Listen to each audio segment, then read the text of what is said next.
Get our mumble room going. See, I bet that mumble room needs some mixer work. No, it's looking decent. The mumble room always needs a little bit of extra love. I got like a little, Korean pork in my throat or something. You know what I mean? Like I can't quite get it out. I can't shake it. Oh no! I had a little Korean pork for lunch. It'll probably come out just the right time. Maybe after I start talking about how unplugged Linux is and stuff, it'll just right. totally clear itself up. Unplugged. Mm-hmm. Don't forget, we'll need a recorder on your end. Yeah, like Yes, an I was about Audacity to or ask something. about that. Yes. That's my Bane. That's my Bane podcasting voice. Yes. Yes. It'll all come together. What's the fastest home connection you've ever had? I had symmetric gigabit, and I was wondering. Yeah, it was nice. I mean, I don't know that I ever got what did that change? When you've got that much? Not a ton. It was because most of the times the places I'm connected to have enough bandwidth, and the needs I have for reading the news is like not that much. Yeah. It was. You didn't really set up like convenient doing backups or that sort of thing. You didn't set up like a torrent machine or a Usenet, vacuum the content of the internet. Well, I would have, but I already had some running in the data center somewhere, so it was kind of moot. I did. That's when I did set up first my MB Kodi interrupt, and I have it set up at my parents' house and a couple friends' houses. So really, what I noticed is when I left that connection, everything was just worse because suddenly I had limited upstream. Yeah. Oh man. I'm looking at moving again though, and that's obviously one of the things that's on my symmetric gigabit. Ooh. Ooh. I mean, when you got speeds like that, you could just live off the internet. Everything could be loaded off the internet. I don't even need a hard drive. I'll just re-download it. Keep it in RAM. Yeah. Wow. I would love that. See, I think the fastest home connection I've ever had is 300 up, 300 down. Hey, that's pretty good. Yeah. Nope. That's still great. Yeah. I could use a hammock right now. This feels like a hammock afternoon. I wonder if I could just get like a headset mic and just lay back in a hammock and just chill. As long as you weren't outside. I got sick for a while, so I feel like now for like the next week, all the podcasts should be like done in a hammock as part of my recovery. I mean, it's medically required. Orders. Yeah. It's a responsible thing to do.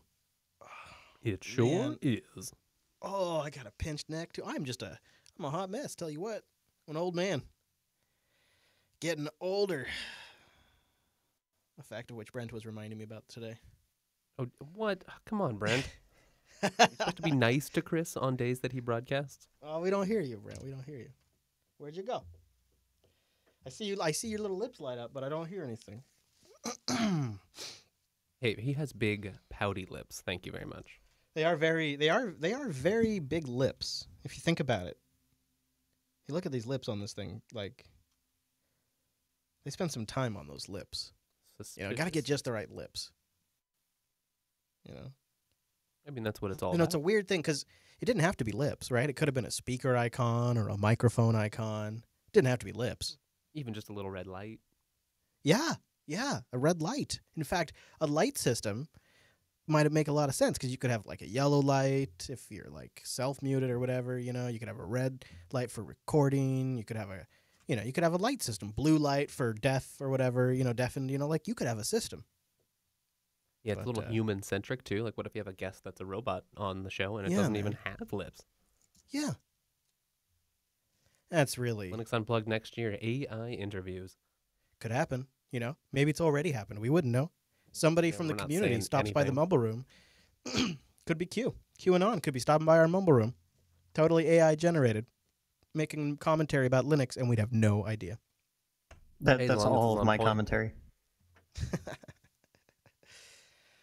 Oh, so anyways, just going to get me in a big hammock and kick back and listen to a show. You guys got this. Rock you back and forth. Yeah, I don't need to do nothing. Maybe get like a big sun hat you can put on to kind of drape over your eyes. Oh, and take a siesta. Mm-hmm. I feel like if I learned how to nap, that would be as valuable as like learning how to play an instrument. If I could learn how to nap, I could extend my life. People who sleep more scientifically have... No. Now, see, I think like 3 hours, that's where the nap's starting to get away from me. Well, when you're up half the night because you can't sleep, and so you decide at 5 a.m. to just give up, I was working yesterday at 5 a.m. and about 3 in the afternoon, I got back from the gym and was like, I'm going to eat and then I'm going to pass out. And that's exactly what I did. It was amazing. Yeah. Yep. Good for you. Yeah, so that's the exact kind of thing I'm trying to do is I frankly haven't gotten sleep down right. Not only do I have sleep apnea, but sometimes I wake up and thinking about work and stuff. And it'd be nice if I could just wake up and be like, you know what, this is fine. It's fine to be awake right now because I know I can pull in 20 minutes in the middle of the day to keep me going, or I know I could pull down 30 minutes. Because I've experimented with that thought technology a little bit, and it has actually helped reduce like oh fuck, I can't sleep anxiety. So I think there's something to it. Plus, if you time it right, like before a show, I could take a nap before a show. I could wake up and I could just be full of energy without having to like slam my body full of energy drinks and stuff.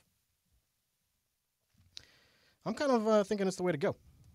My only risk I take when that happens is sometimes if I don't time getting up from my nap properly, I don't hit that sleep cycle rate, I have a tendency to wake up in a very cranky mood, and I don't wake up well. I'm the same way. I take about 15 minutes at least to wake up, and the first 5 or 10, I don't feel like it's ever going to end. Right. And when it was just me and my wife, it was one thing. I could go and I could shower, and that was kind of my time to get through that warm up. But when you have a toddler who's very very impatient, and then a instantly 4-month-old, on, it just doesn't happen anymore. Yeah. I tell you that. See, it's a thing worth learning. So there you go, Wes. There's a life goal for me. I'm going to learn how to nap. I think you can do it. Now we're going to get you on a really strict regimen of training and nap practice. And I don't want to hear any excuses about you not doing it, Chris. Right. I mean, it's important for my health. So. And the health of those around you. Yeah, man. Yeah. I mean, keeps me going. Keeps the people who have to put up with me from having to put up with me in a sick state, which is never fun. I'm the worst. I'm the worst sick. Well, it doesn't happen that often, so you don't have any practice. Well, that's a good excuse. Oh, maybe I might use that. Mind if I steal that? No, I might just roll that out. Well, you see, darling. You see, honey. I would love to be better about this, but you see, I just don't have a lot of practice being sick because I'm such a healthy bastard that I'm just not so good at it. And then when you've got a constitution like mine, I mean, what can you do? Yeah, you're gonna enjoy the couch, and you can practice napping there. I still haven't heard anything from Brent for a bit. Yeah. Hi. Oh, there we are. Oh, hey. Here we are. He was just waiting for his perfect moment. Is his lips aren't lighting up. I've got lips. They're light. Oh, there they are. Lips are lighting up now. Good. Hey, guys. Good. Hey. Hello, Brent. Well, there we go. So I'm going to talk some Proton today, I think. Talk a little Steam play, some Proton, talk some community news, as we do. As we gosh darn do. And, we're looking good. Everybody's looking green. My connection's holding out, so I'm happy about that. Oh, green. I'm just going to run and get myself something to drink here, and I'll be right back. Alrighty. Chat room, we are live. This is... Yeah, thank you, Architect. I am. Yes? I'm just going to say it's a little strange. I can hear Wes really loud and clear. It's nice. Oh, yeah. Yeah, because he's on Source Connect this week. Yeah, that's nice. So the mixing is, it works for that. Ironically, it's the in-studio microphone that's screwed up. the physical, actually hardwired microphone. That's hilarious. Yeah. Oh, it's pretty good. Yeah, we're firing it up right now. Mr. Cheese, Mr. Bacon of Cheese. Just looking at our pictures, Cheese, from that place we went in Austin where we hung out in the back there for a while, and then those naked bikers came around after the sunset. I was just looking at those pictures last night. Yeah, you bet. It was good times. So, yeah. Yeah, hello, chat room. Good to have you guys along. The YouTube stream should be up if you prefer to watch over there. The Scale Engine stream should be working now. We were having some issues earlier today, but it seems like it's all been sorted, so that's good. And if everything goes as planned, I'll be live tomorrow doing a coder, too, which I don't normally do on Wednesdays. So if you want to join me for that, keep an eye out. Probably be around our same regular noon Pacific, 3 p.m. Eastern time. The Spider House. Yeah, something like that. That was a cool place, huh? That was good. I want to get back down there. Get back down there again.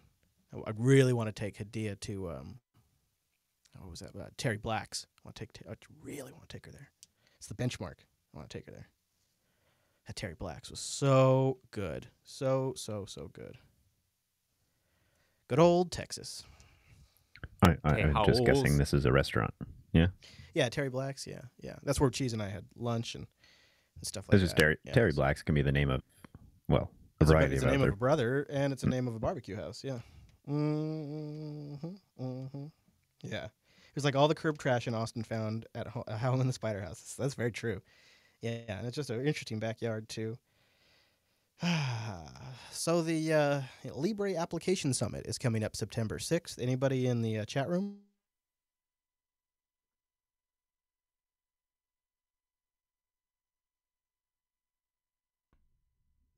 Yeah, I'll be there, and if anybody else is going, I'd love to do a meetup. And you're back? That didn't sound very good. Did Chris just die? I think he might have died. Yeah.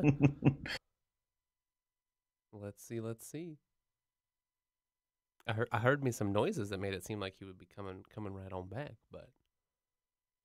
So is this when we implant a microchip in his arm that tracks his life? Well, that's going to be an issue. Welcome back. There we go. Thank you.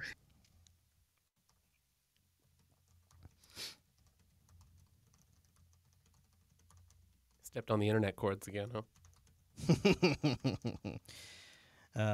Yeah, something like a hose. You can't get a kink in that. It just doesn't work. I sent you some telegrams too while I was offline, so you know. Yeah.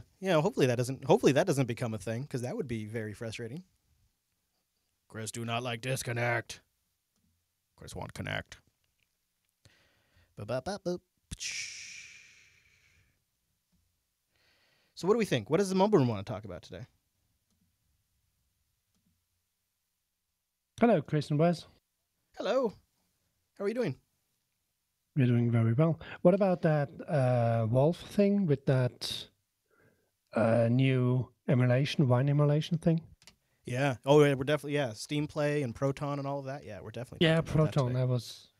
Yeah, there's it's funny. I should probably say this in the show, but this couldn't probably land for me at a least compelling time. Like I've really gotten to a point where I don't really use Windows for anything I don't miss any Windows games. But I know there are some games out there, and so and a lot of people are yeah. There is a Google Doc file, an unofficial one, where the people have posted all the results with the Steam games, and there are quite a lot of games now available. Yes, it's remarkable.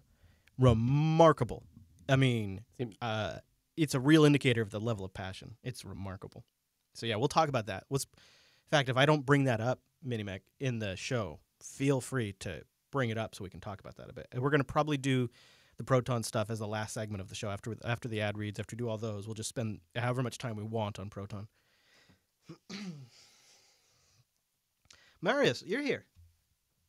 Yes? No? Hello. Hello. Welcome. Hello. Now, is this Marius or is this Mario? It's both, I guess.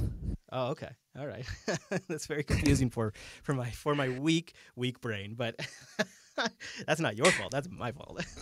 Yeah, it's an old username. It came back from the old Mario 64 days. I love that. I love it. That's great. Yeah, it just stuck with me. Right mm-hmm. Oh, the 64. That is I don't know when's the last time you've played a 64, but I had an opportunity to play one recently. It is it definitely shows its age, especially like Mario Kart. Oh my goodness, it's so bad. It's still fun. It is. I've got a system I've been trying to get back up and running because it hasn't been turning on lately, and it just brings a tear to my eye. Aw. Yeah, well, I haven't played a real one in a while. I just use the emulator because it's easier. Yeah, no, I had a chance to play the real one with the controller with that that controller joystick in the also. middle. The hard plastic of the joystick is crushing your skin. But as my kids have gotten older, our household is turning into a Nintendo household. They've discovered Mario and Zelda and Mario Kart and all those things. So very much a Mario household these days. It's sort of been interesting because I thought that was something that was going to be of my childhood, and now it's very much becoming a big part of their childhood. That Nintendo's got some staying power. And you know that is sort of what's made me not so big into Steam games anymore. Is I just sort of play on the Switch. I actually haven't tried the Switch. I haven't tried any of the new Nintendo stuff. The last thing was a Game Boy I had. Oh, really? Yeah. I think the last console I got personally was a Cube. That was the last one I bought, was the Nintendo GameCube, and I liked it. I liked it quite a bit, but I wasn't really on board with the Wii or the Wii U. And but then when the Switch came along, and I thought, actually I would probably play it a lot more if I didn't have to monopolize the TV to play it. If I could just like take the Switch to bed and play for a half hour. Right. And that really, that when I had that click, plus the kids can individually play it much easier, so I actually bought one. And I bought it. The other reason I kind of bought it is because you can mod it to run Linux. Oh, yeah. Yeah. And they're going to fix that because it's a physical flaw. And there is already reports that the ones that are being manufactured now have resolved the physical flaw. Figured if I've been on the fence for a while, the kids are all into Nintendo right now, and I kind of been tempted by the Switch, and if they're going to make that physical fix, now is the time to do it. Well, if they don't fix it, one cool thing is that it has DisplayPort out, so you could have some sort of converge device. Oh, man. That's amazing. Wild. You would, Marius. You would. That's where you would go with that, of course. Yeah, definitely. You know what, though? It'd actually probably be decent because it's got, a decent GPU and a decent CPU in it. And that screen could probably, if you could, imagine if you could make the second screen work somehow, like the little screen and the big screen. Yeah. Kind of neat. I don't know how it's wired together, but probably. You always have to think this way. How can we hack this? Yeah, that's good thinking, actually. I should get our recordings going. That was good. Too bad I didn't record any of that. Yeah. I blame Joe. Can we blame always Joe be recording? I know. Yeah, because he doesn't want giant files he has to cut down later. Yeah. All right. Yeah, let's blame him then. That seemed pretty easy. Plus, he can't hear this part, so.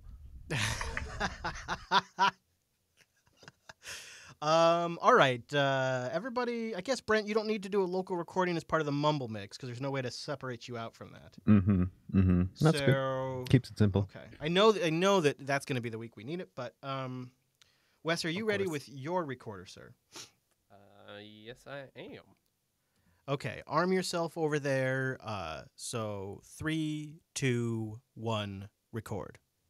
Okay. And good. Are you recording on your end?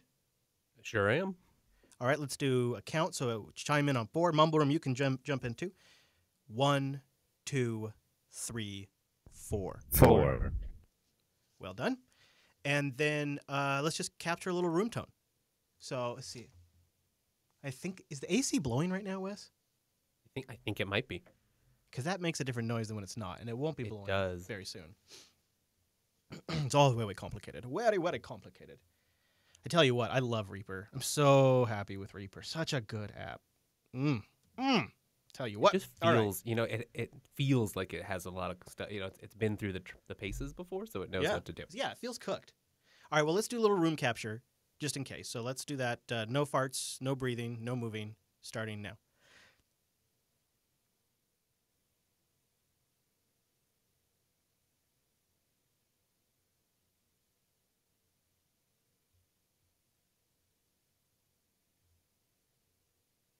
Okay, so that should be good.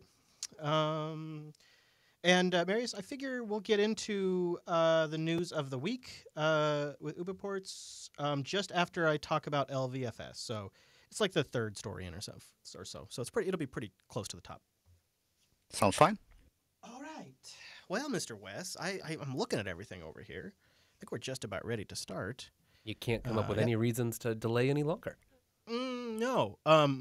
Actually, before we start, I learned about a little systemd limitation on how many files you can have open vicariously through you. I would love for you to share your story with the class.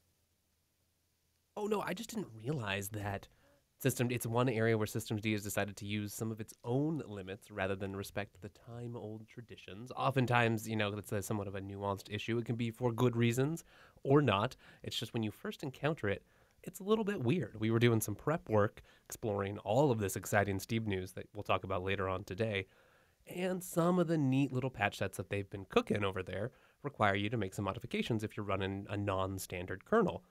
Turns out the file you think that would be, etsysecuritylimits.com, well, nope, that's not going to work. You got to go dig in through some weird systemd documentation and find just the right flag to apply in 2 files, restart systemd, and then you can have the files you want. Dang it.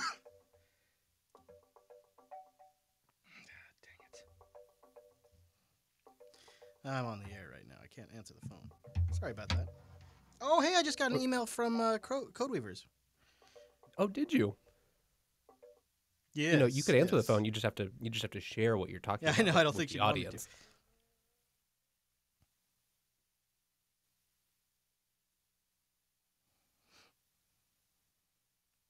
Let's see, but that'll give me a chance to,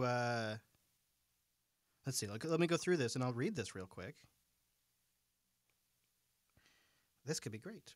What was the other topic we want to talk about before we started the show? I know there was a couple things we wanted to kick around. Oh, just that RSS hub thing. Back in March or so, we threw out Newsboat, which was a RSS feed reader for the text console. So, for people who really want to bring every website they absolutely can into the console, maybe that's one way they can do it.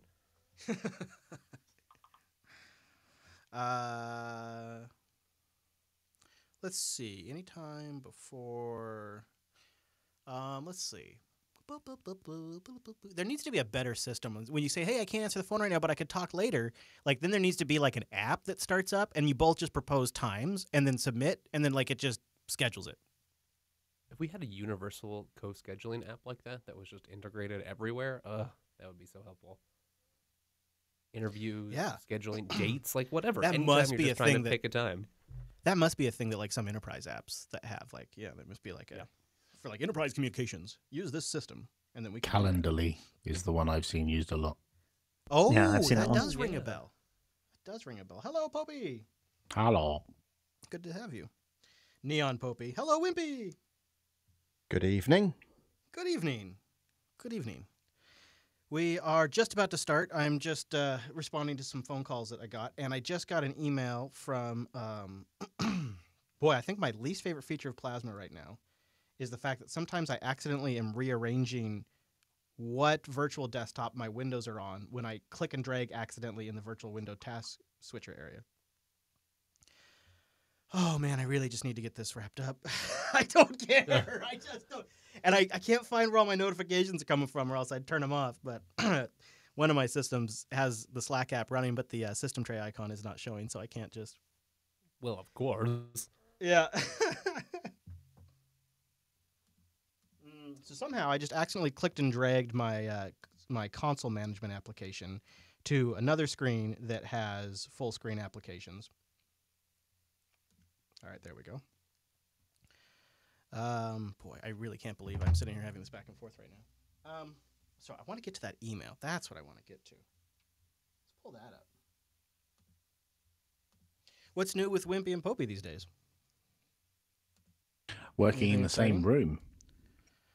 Oh, really? Now, are you going to Wimpy's co-located space, or is this... It's really? Bizarre. Very weird. Very weird This place has different themes, right? Yeah. We sat in the boat theme, so it was like a pirate ship with distressed wood and like rigging and sails and stuff. It was very bizarre. But just across the way was Narnia. And there's like an open space with sofas, and there are people sat there with their feet up, with their shoes off, just like they're lounging around at home on the sofa with their laptop. It's very chilled. I like it. That sounds really cool. I did see some pictures, and I thought I think that Wimpy posted. Yeah, every so often. Can't be specific about time yet. Every so often, poke one out. Yeah.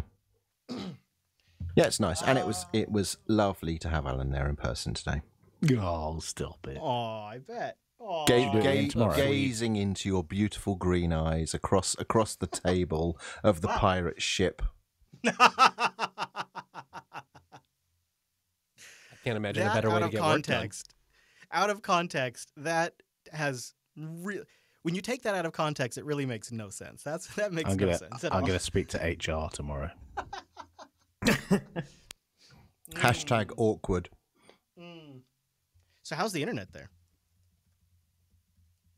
Yeah, it's decent, although I think today we were maybe sat up a little bit high, and at spells it was a little bit patchy.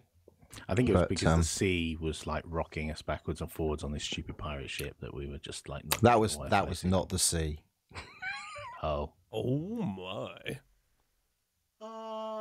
Okay, so did Code Weavers dedicate staff to work on this? Yes, we did. Was a large portion of the code contributed by Code Weavers? We contributed to Wine for this project, and we contributed a great deal to the Proton Glue code. That contributed as well as an amazing amount of energy that Valve continues to bring to the Linux ecosystem. Was the project started in-house at Code Weavers? We have worked with Valve on this from the beginning. If it was, we are working with Valve. Sole intention was to work with Valve. That's why we started. Will Crossover Office use Proton in the future? Our Crossover Office Linux products will absolutely contain all of the wine goodness. The Proton bits aren't really necessary. All right. Well, there's some good answers. That's nice. Perfectly timed. Hey, look at that. Yeah, she literally got that in as I was delayed by that phone call. I got the notification for the email as I was hanging up on the phone call. So that's cool. So we don't have, well, maybe there's a pre-show in there somewhere, Joe. Maybe there's a fucking pre-show in there.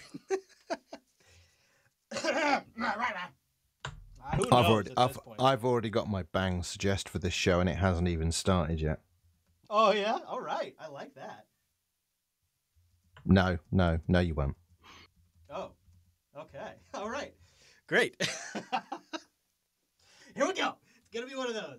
All right, live streams, and the only thing we have left is for you to name it. So bang suggest, and maybe Wimpy's name will be the thing, and we'll vote at JB Titles when we're all done.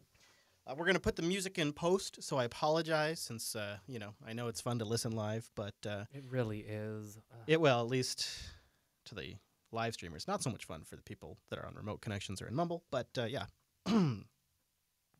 Now hold on a second here. Hold on. Check 1, 2. And there we go. There we go. All right, that's better. That is sufficient. All right, it is Linux Unplugged, episode 264, and it begins in 3, in 2. This is Linux Unplugged, episode 264 for August 28th, 2018.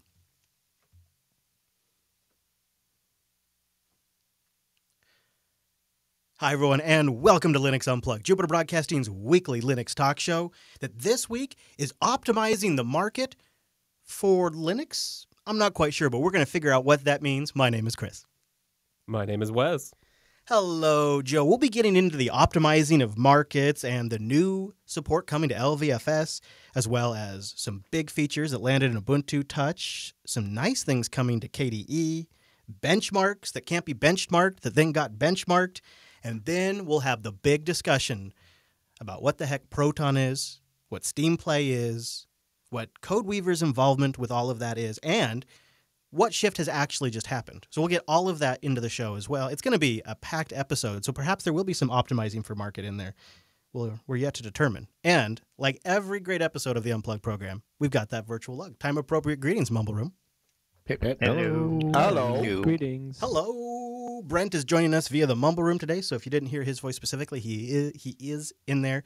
Guys, it's great to be connected with all of you. And I'm looking at the news this week, and the thing I thought maybe we'd start with, because it didn't really fit with the rest of the theme, but I think it's a fascinating story, is this story from Fedora that looks like they've moved ahead with plans to start dropping packages that have essentially bad security practices. They're drawing a line, and they're saying this line no farther. And it appears to be aimed at removing packages from the Fedora package archive that have known security issues against them that are not getting addressed in timely manner. Now, you might be thinking, doesn't that already happen?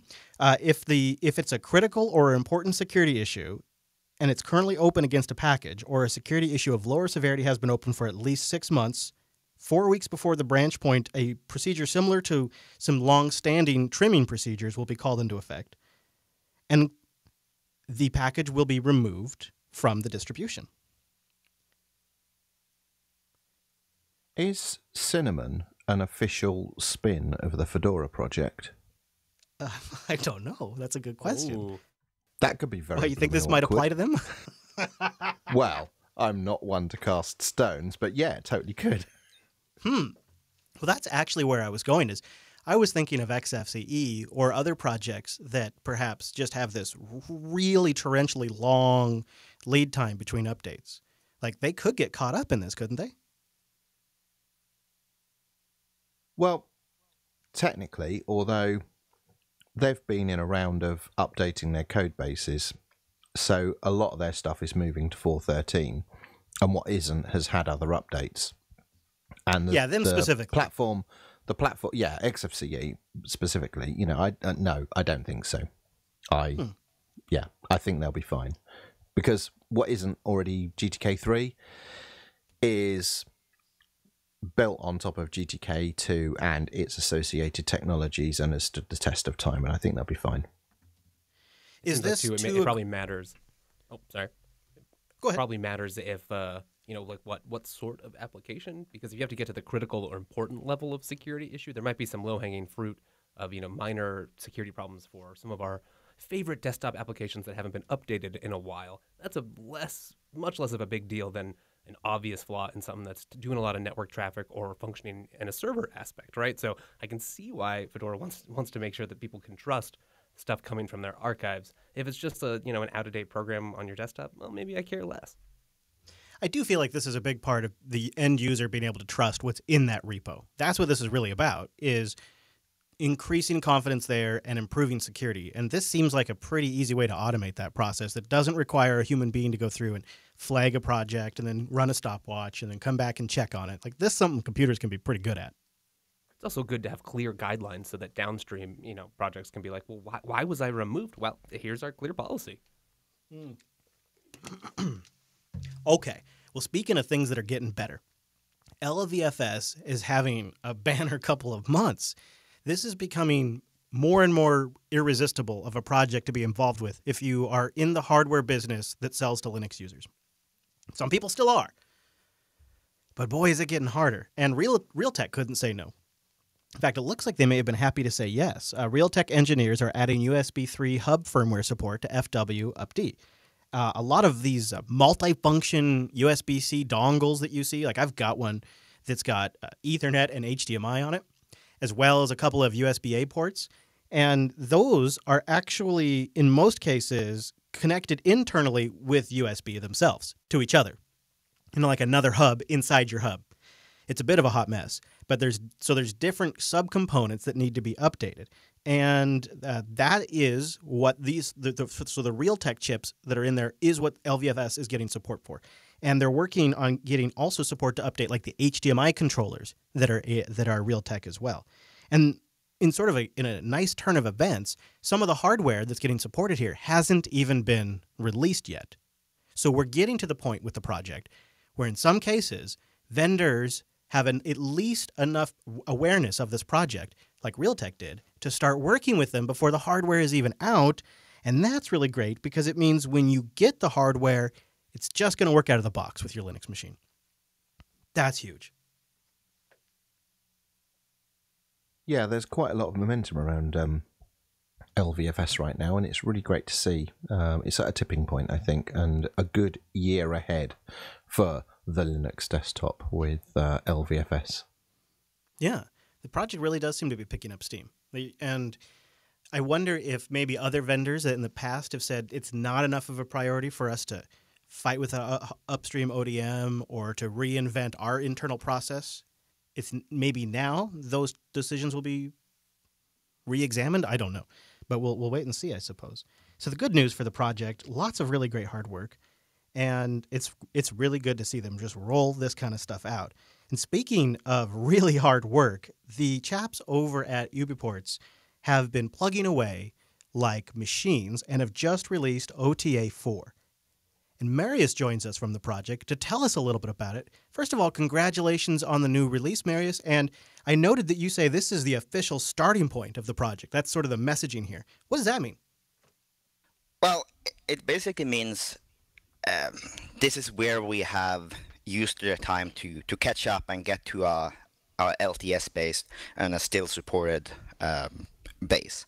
So now we are on 1604 LTS base instead of the old Vivid or 1504 as we was before. Okay. And sure. And that's what we mean with the starting point, is that we are used so long to both build the infrastructure and build the build tools and build up a community, and now we are finally to a point where we can see everything is going smoothly in the development process, and we are get to a point where we are on LTS, which is huge.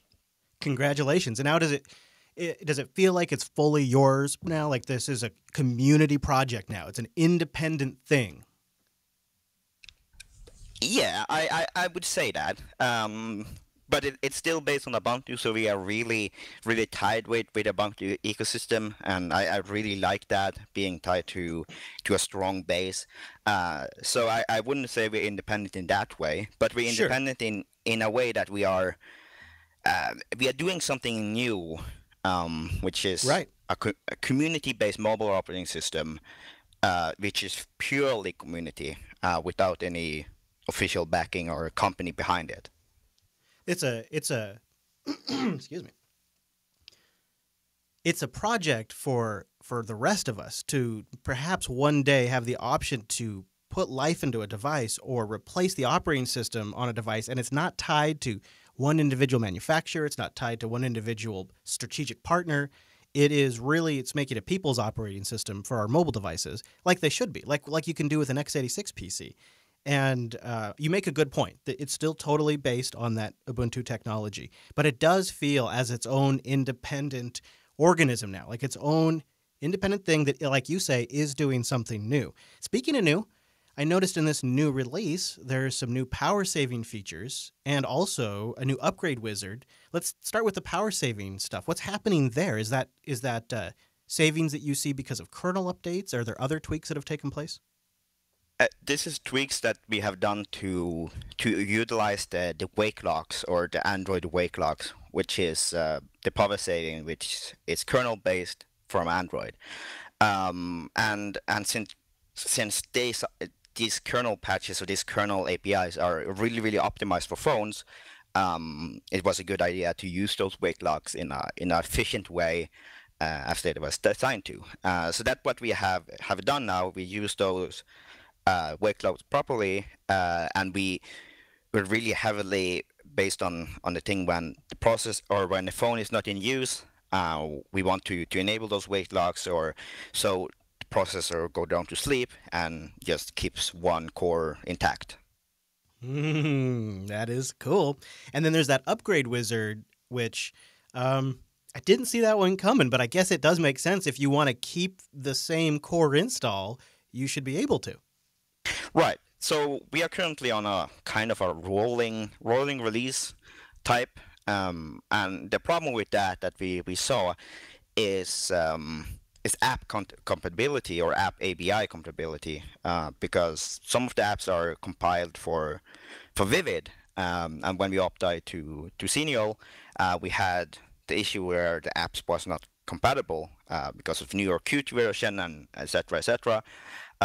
So what this wizard does is basically update all these apps for you once you have upgraded the system to a new base. This won't happen on every OTA. This is just for major, we call it framework change. So it's not something that comes up on every OTA. Okay. So switching gears to... Go ahead. I was going to say, could I ask Marius a question? Sure. Yeah, absolutely. Go ahead. With the switch to a 1604 base, what does that unlock in terms of things you want to achieve that you weren't able to do whilst you were based on 1504? The major thing is definitely being able to get security patches upstream, to still be on a supported base. I think that's one of the major thing. But there is other things like being able to run Andbox, which was not able to run on Vivid because of older version of SDL and all these libraries that they use, and also newer version of Mesa. A newer version of Mir and all these things that we want to upgrade at some point. We need newer version of pretty much everything. And since Mir is now targeted at Xenial, we don't have to backport things to Vivid. The Mir team will make sure it builds on Xenial. Excellent, thank you.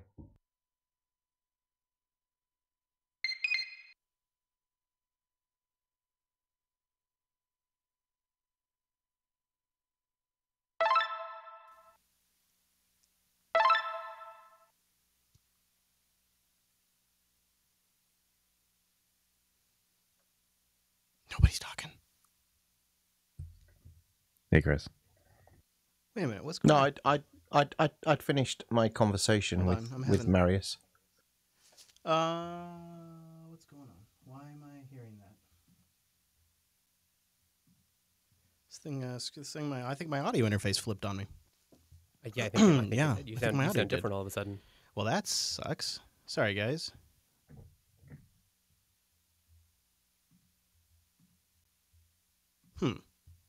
Yeah, you definitely went away there for a while, and I've got some static on you. You sound very different. So. Yeah, it's all screwed up now. What the cock is going on? You know, we just can't have nice things. There we go. I think Except I just for this flipped new UbiPorts release. Sorry about that, guys. Yeah, Wes. Sorry if I interrupted you. Sorry, my Pulse audio stuff got all screwed up. Hey, it happens. Chris, to me, you still sound kind of screwed up. Oh yeah. How sounds fine here? He sounds fine here too. Yeah, you guys sound great. Okay, it's just me then. Okay. Yeah, I think when you made a change earlier before the show, you sound a little hot over Source Connect, but to the live stream, you sounded fine. Do I sound hot? Hello. You sound a little hot to me, yeah, but yeah. Not on the. I checked on my phone, and on the stream, it sounds fine. All right. Well, let's pick. So sorry to interrupt you guys. I totally dropped out. So I heard the very end of Wimpy's question. I heard and Marius's answer, and then Wes, did you just ask him something? No, I had some interruption myself. Oh okay. I had finished my inquiries with Marius. Well, then I'll take a second then. So let's shift to hardware for a second. I noticed that things seem to be working pretty well on the OnePlus, with maybe the exception of camera zoom. So are we getting pretty close to another fully supported hardware device?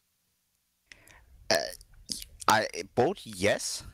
I would say this is the question Dalton warned me about saying anything. But so the thing with hardware is it's extremely hard, and we have to do some major changes to be able to support Halium, since we are running many components that are non-standard in a way, and we want to be closer to the Halium or / Mir in one way, and that's quite some components to change out, like for example the sensors and TPS, and that's also why we say this is the starting point, because now we can start doing all the cool things with Halium or with Unbox and all these features we want to implement, since we have a solid base to do it on and a solid base to start working on top of.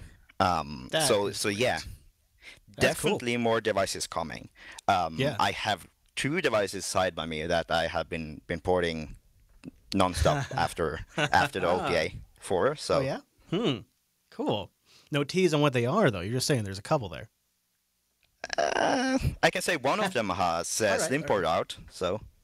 Okay. Well, I'm looking forward to seeing where this goes. We'll have a link in the show notes where you can get involved, get more information, all of that. Just go to linuxunplugged.com/264 to get over there, or ubports.com to go directly to the project's website. Marius, is there anything else you want to mention before we roll on? No, I think we covered it pretty well. Well, thank you for joining us today. You are welcome to stick around as we go on. I wanted to cover this quick, just not really totally worth covering, but super quick update. Last week we mentioned that Intel and Debian were getting into it over a new license change that was going to prevent benchmarks that used their microcode, which would be all executions on your system. And within about a few days after Linux Unplugged, there was a change in their policy. They removed that section and made it clear that you can still benchmark, which we kind of speculated would happen. But I just wanted to kind of close the loop on that one for you. Yeah, so it looks like... It's like so many things that we end up covering. It seems like, where there's lots of drama up front, and, well, in the back room, the parties got it resolved, and now there's a sane part of the license, and it makes it much more clear. By the time we're getting the news and people are starting to get their pitchforks, there's often already a response in the works. It's so true. Sometimes the hardest part of talking about something is not talking about it at all. How about a new feature? I bet Popey saw this, that's landing in Kmail soon, and it's very Gmail-esque, and I love it. It's really cool. It's called KDE Itinerary, and it's a couple of components, including one part that's called Prison, which is great. It's the part that takes care of barcode reading and rendering. And then there's also some support mixed in there for Apple Wallet pass files. I guess it turns out they're really nothing fancy. They're just a zip archive containing JSON data. With some graphical assets for like your logos. Yeah, no big deal, right? So they're like, well, we can read that, and they got that going. And so there's this Kmail plugin that they've already got rendering Apple Wallet pass file attachments and flight itineraries in Kmail. So like if you get an email confirming a flight, you get like this Google-like rendering in Kmail now showing you your flight information, and you can like click on it and add it to your calendar. Like a full this is awesome. This is totally awesome. I heard about this at Academy. Yeah, they were talking about it at Academy, and the whole goal of this is to be able to print out your boarding card or have your boarding card on your phone or your laptop or whatever without having some giant American company reading all your email. Basically, you want to be able to be in control of your data, and the whole ethos that runs through a lot of KDE apps is privacy first, that the user's privacy is respected, and they don't send your data off to third parties but analyze your data locally. And they've worked hard to analyze these emails that you get from your travel partners, or the data that you get from a travel booking, to be able to render your ticket or your boarding card or whatever. And it's hard. It's a hard problem to solve because most of these other companies have solved it all on the server, and they don't make anyone aware of what the format of this data is. So the KDE teams have worked hard. I say teams because a lot of people were involved in this in order to make it possible for you to board a plane using free software. Yeah, they're even working on like a mobile end of it where you can pull it up on your mobile device and render it out, so that way you don't have to hold Kmail up to the boarding scanner, which I really appreciate that. It does look really neat. And that concept you touched on there, that they looked at this and said, well, right now this can be done by a few large U.S. corporations. Wouldn't it be great if we could do this locally on your machine? I would love to see more of that. More of that. Yeah, I mean, and it's one of those things where right now you have to rely on, big corporations probably using a whole bunch of your data and big complicated machine learning models to try to parse this and make it nice. It felt very far away from anything open source. So to have something that seems so close to being workable right now, I'm impressed. Yeah. Yeah, I'm curious, Wimpy, are you still a MailSpring user? Is this still what you're using for mail? Have you had issues with MailSpring on high DPI? I use high DPI. Sorry, not high DPI. I do use MailSpring. I use it predominantly for my home email, and I use it occasionally for my work email. And that's mostly because I use Wavebox for work, which sort of consolidates calendars and email and Slack and various other online collaboration tools all in one place.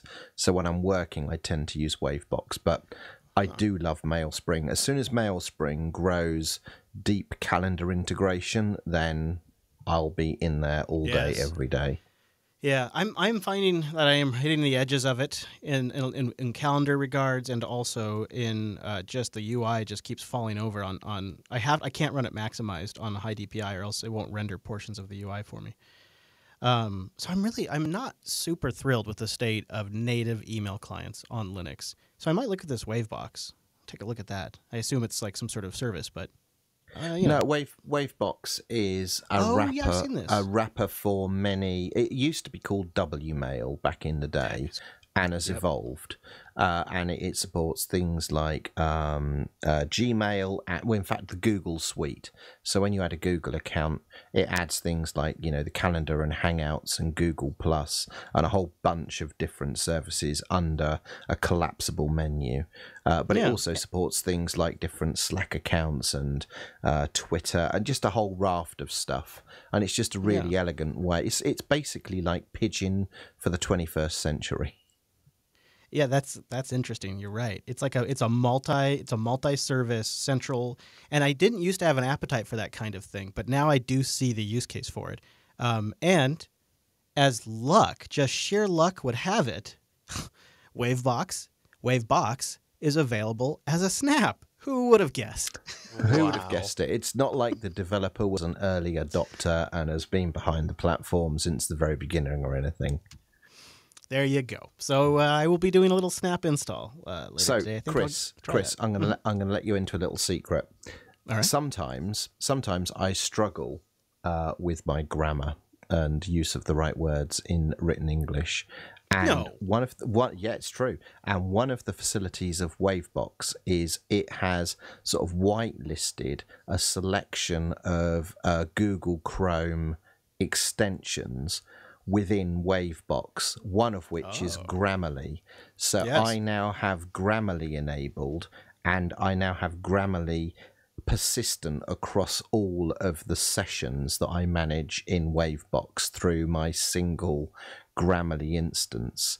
And it has reduced typos and screw-ups in the written word significantly. So, yeah, it's pretty fantastic. Wavebox is very elegantly, and it's not like every extension imaginable. It's just like the really useful stuff that optimizes your workflows.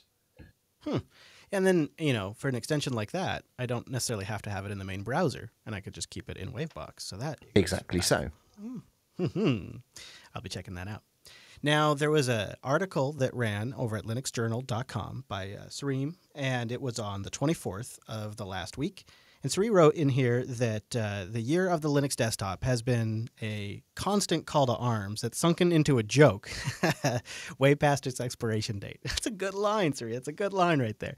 And so he goes on to make a pretty compelling case. He says, today, what we have is a distribution-centric model. Software is distributed by an OSV, which is an operating system vendor, and users get their software directly from there via whatever packaging mechanism that OSV supports.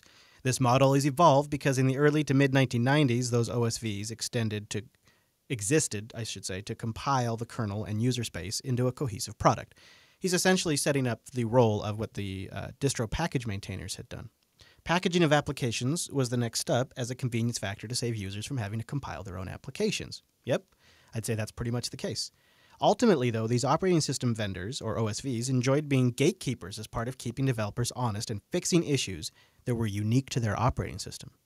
OSVs saw themselves as agents representing users to provide high-quality software, and there was a feeling that developers were not to be trusted, as, of course, nobody knows the state of their operating system better than they would. However, this model represented a number of challenges to both commercial and open-source developers. For commercial developers, the problem became how to maximize their audience, as the Linux market consisted of a number of major OSVs and an uncountable number of smaller niche distributions. Commercial application developers would have to develop multiple versions of their own application targeted at various distributions for fear of missing out on a subset of users. Over time, commercial application developers would settle on using Ubuntu or a compressed tar file hosted on their website. Now, he goes on to keep making the case here, and I'll leave it as an exercise to you to read the whole article. But he makes the case that the distro-centric model also makes it difficult for developers to have relationships with their users. There is no way to build a community around an application if users are getting their software from the distribution without any thought. He writes, this model, I believe, has reached its end of usefulness. In order to further scale the market for Linux applications, we need to move to a new model.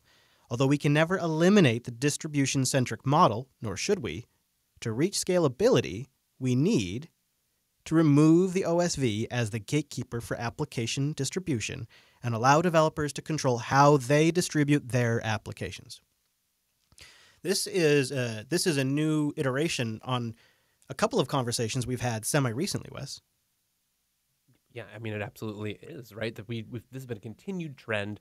We've been driven to alternative OSVs, even by the facet of we just need the software we need, especially when you're, it's one thing if you just want to have a free open source desktop that you use casually to check some emails. But once you're doing real work, you have a much closer relationship with the people providing the software that lets you do that work. And you don't need a bunch of middlemen in the way. And that's been a big problem. So it's interesting to see it being addressed in so many ways. Yeah, it is. Sometimes for business software, like it's a one-to-one relationship. The vendor specifically creates software for the business, and you're getting it from them. There's no distribution required to be in the middle, and so those typically just be distributed as tar files or something like that. And then as we've watched the growth of snaps and Flatpaks, the conversation has become more and more often. Hey, we're watching a shift here. I think something we brought up just recently is these things like self-updating Flatpaks and self-updating snaps. What that represents is software developers pushing new software to a store or a repo, which then gets pushed down to your machine. And that's not how it used to work. It used to work that, a Debian maintainer would review a package and then submit it to the repo. And then when there was a new version of Debian that would get cut, the new versions of packages would get cut. Like, it was a way different process just even a couple of years ago. And there has been this huge shift with app images and all these other universal installers that we have just kind of sat back and watched and commented on now a little bit more. And I think that's in that context, that's why I'm pretty curious to see how, which I think is the first, Libre Application Summit goes. It's happening next week in Denver, September 6th through the 9th, and it's hosted by GNOME, and it bills itself as an application summit that brings together application writers, distributions, toolkits, and OS plumbers to build an ecosystem that encourages building applications on free software operating systems.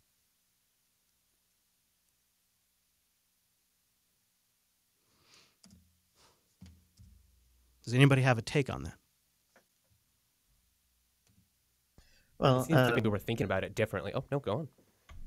Well, I mean, one of the nice things about the Libre Application Summit is GNOME has reached out to XSCE. I think they tried to reach out to Solus, and there's going to be a bunch of folks from Plasma that are going to be there. So it's not just about GTK, it's not just about the GNOME desktop, but it's being grown to reach out to the community at large. Did they contact anyone from the Electron community? Was on a conference call today, and they're reaching out to a few folks from there as well. Fantastic. If they need help with that, can you connect us? Because I can help with that. Sure. Shoot me a telegram, and I'll get you connected.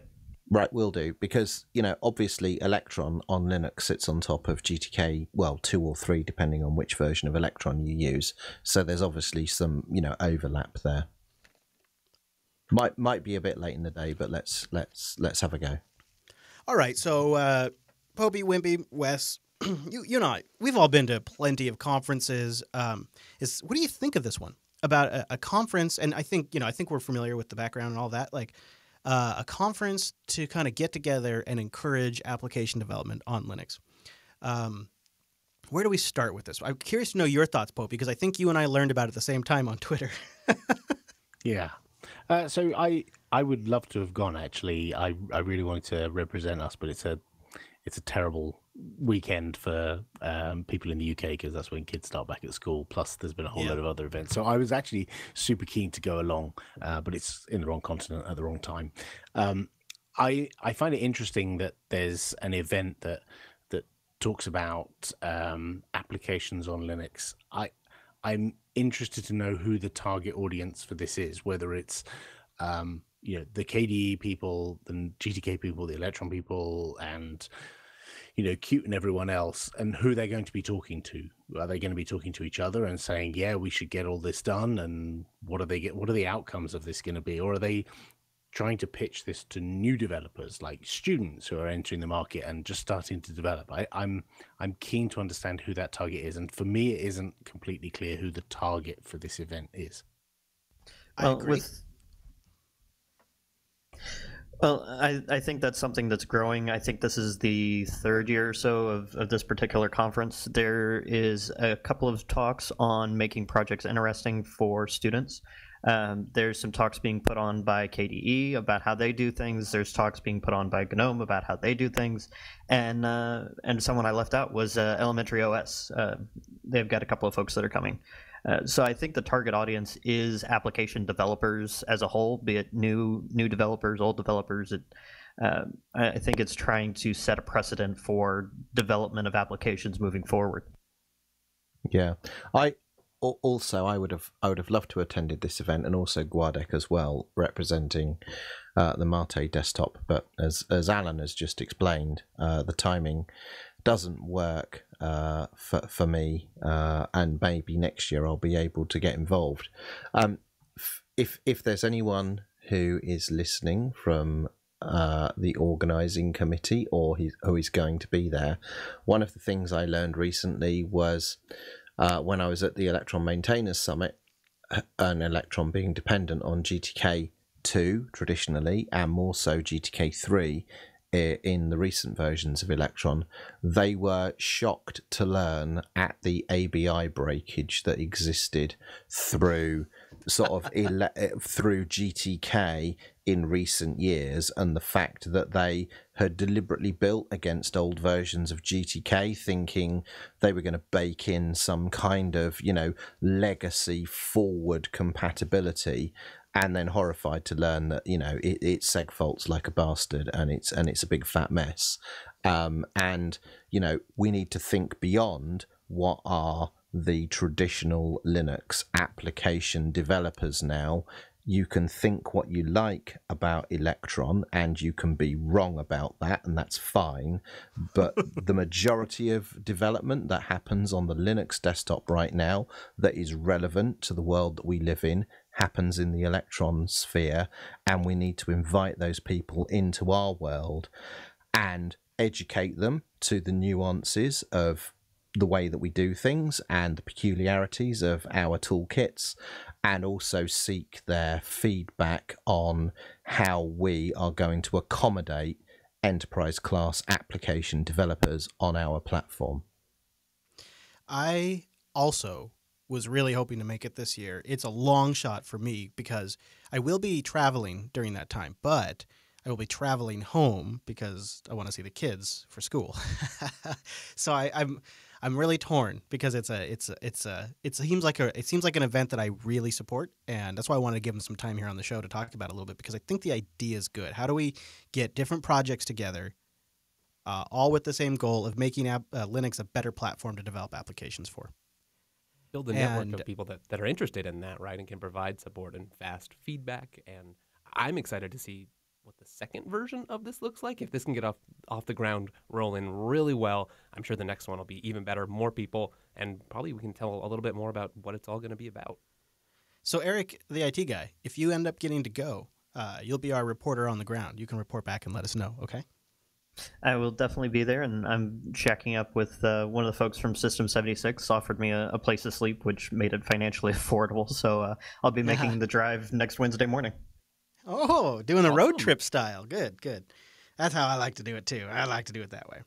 All right, guys. Well, I think it's going to be a good show. I don't think I'm going to make it, but if you do make it and you want to join us, too, and share your experiences like Eric will, you are welcome to. We do this show live on Tuesdays. You can go to jblive.tv. Usually starts around 2 p.m. Pacific, but it's all converted at jupiterbroadcasting.com/calendar to your local time. And you don't even have to hang out in the mobile. You can just come watch the show if you want. In fact, I would encourage you to join us next week because we have a really great show planned for next week with some special guests, and I think it'll be a good one. So join us live next week, jblive.tv on Tuesday. And if you make it to the Libre Application Summit, first of all, tell them to choose a different name than last, and then let us know how it went. Now let's take a moment and thank a few of our sponsors. I want to get... After the sponsor block here, I want to get into Proton. I want to get into Steam Play, and I just want to leave as much room for it as we want. If it's a 5-minute conversation, if it's a 55-minute conversation. I think there's a lot to get into. We've dug into some of the technicals here, done some testing, quote unquote, for you, the hard work. But also I've been talking to people in the audience that for some it's the end of the world, and for some it means they can now fundamentally switch to Linux. And I've gotten a couple of stories that have gotten me kind of hyped because I am at a point right now where Windows applications are just not a thing I need anymore. I'm not trying to be high and mighty. It's just I've spent years sort of systematically avoiding Windows, and so I really haven't built up a demand of applications that I need, and that even extends to games. If the game wasn't available for Linux, that's fine. I got plenty of games to play. So it took me a little bit to get my head around why I should care about this. I mean, obviously I care because it's a lot of cool stuff happening for people that like to use Linux. That makes me care. But why should I personally get excited about this?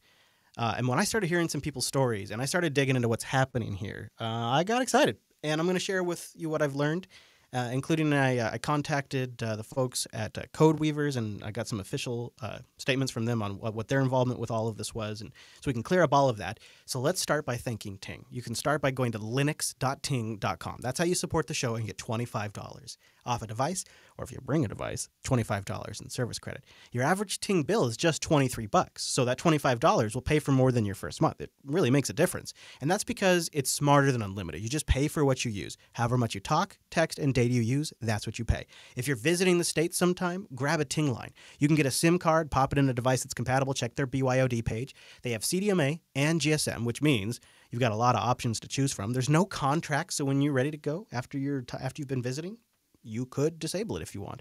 You could also just keep it. It's $6 a month for the line. I mean, it's $6 plus whatever Uncle Sam's going to cut, and then your usage.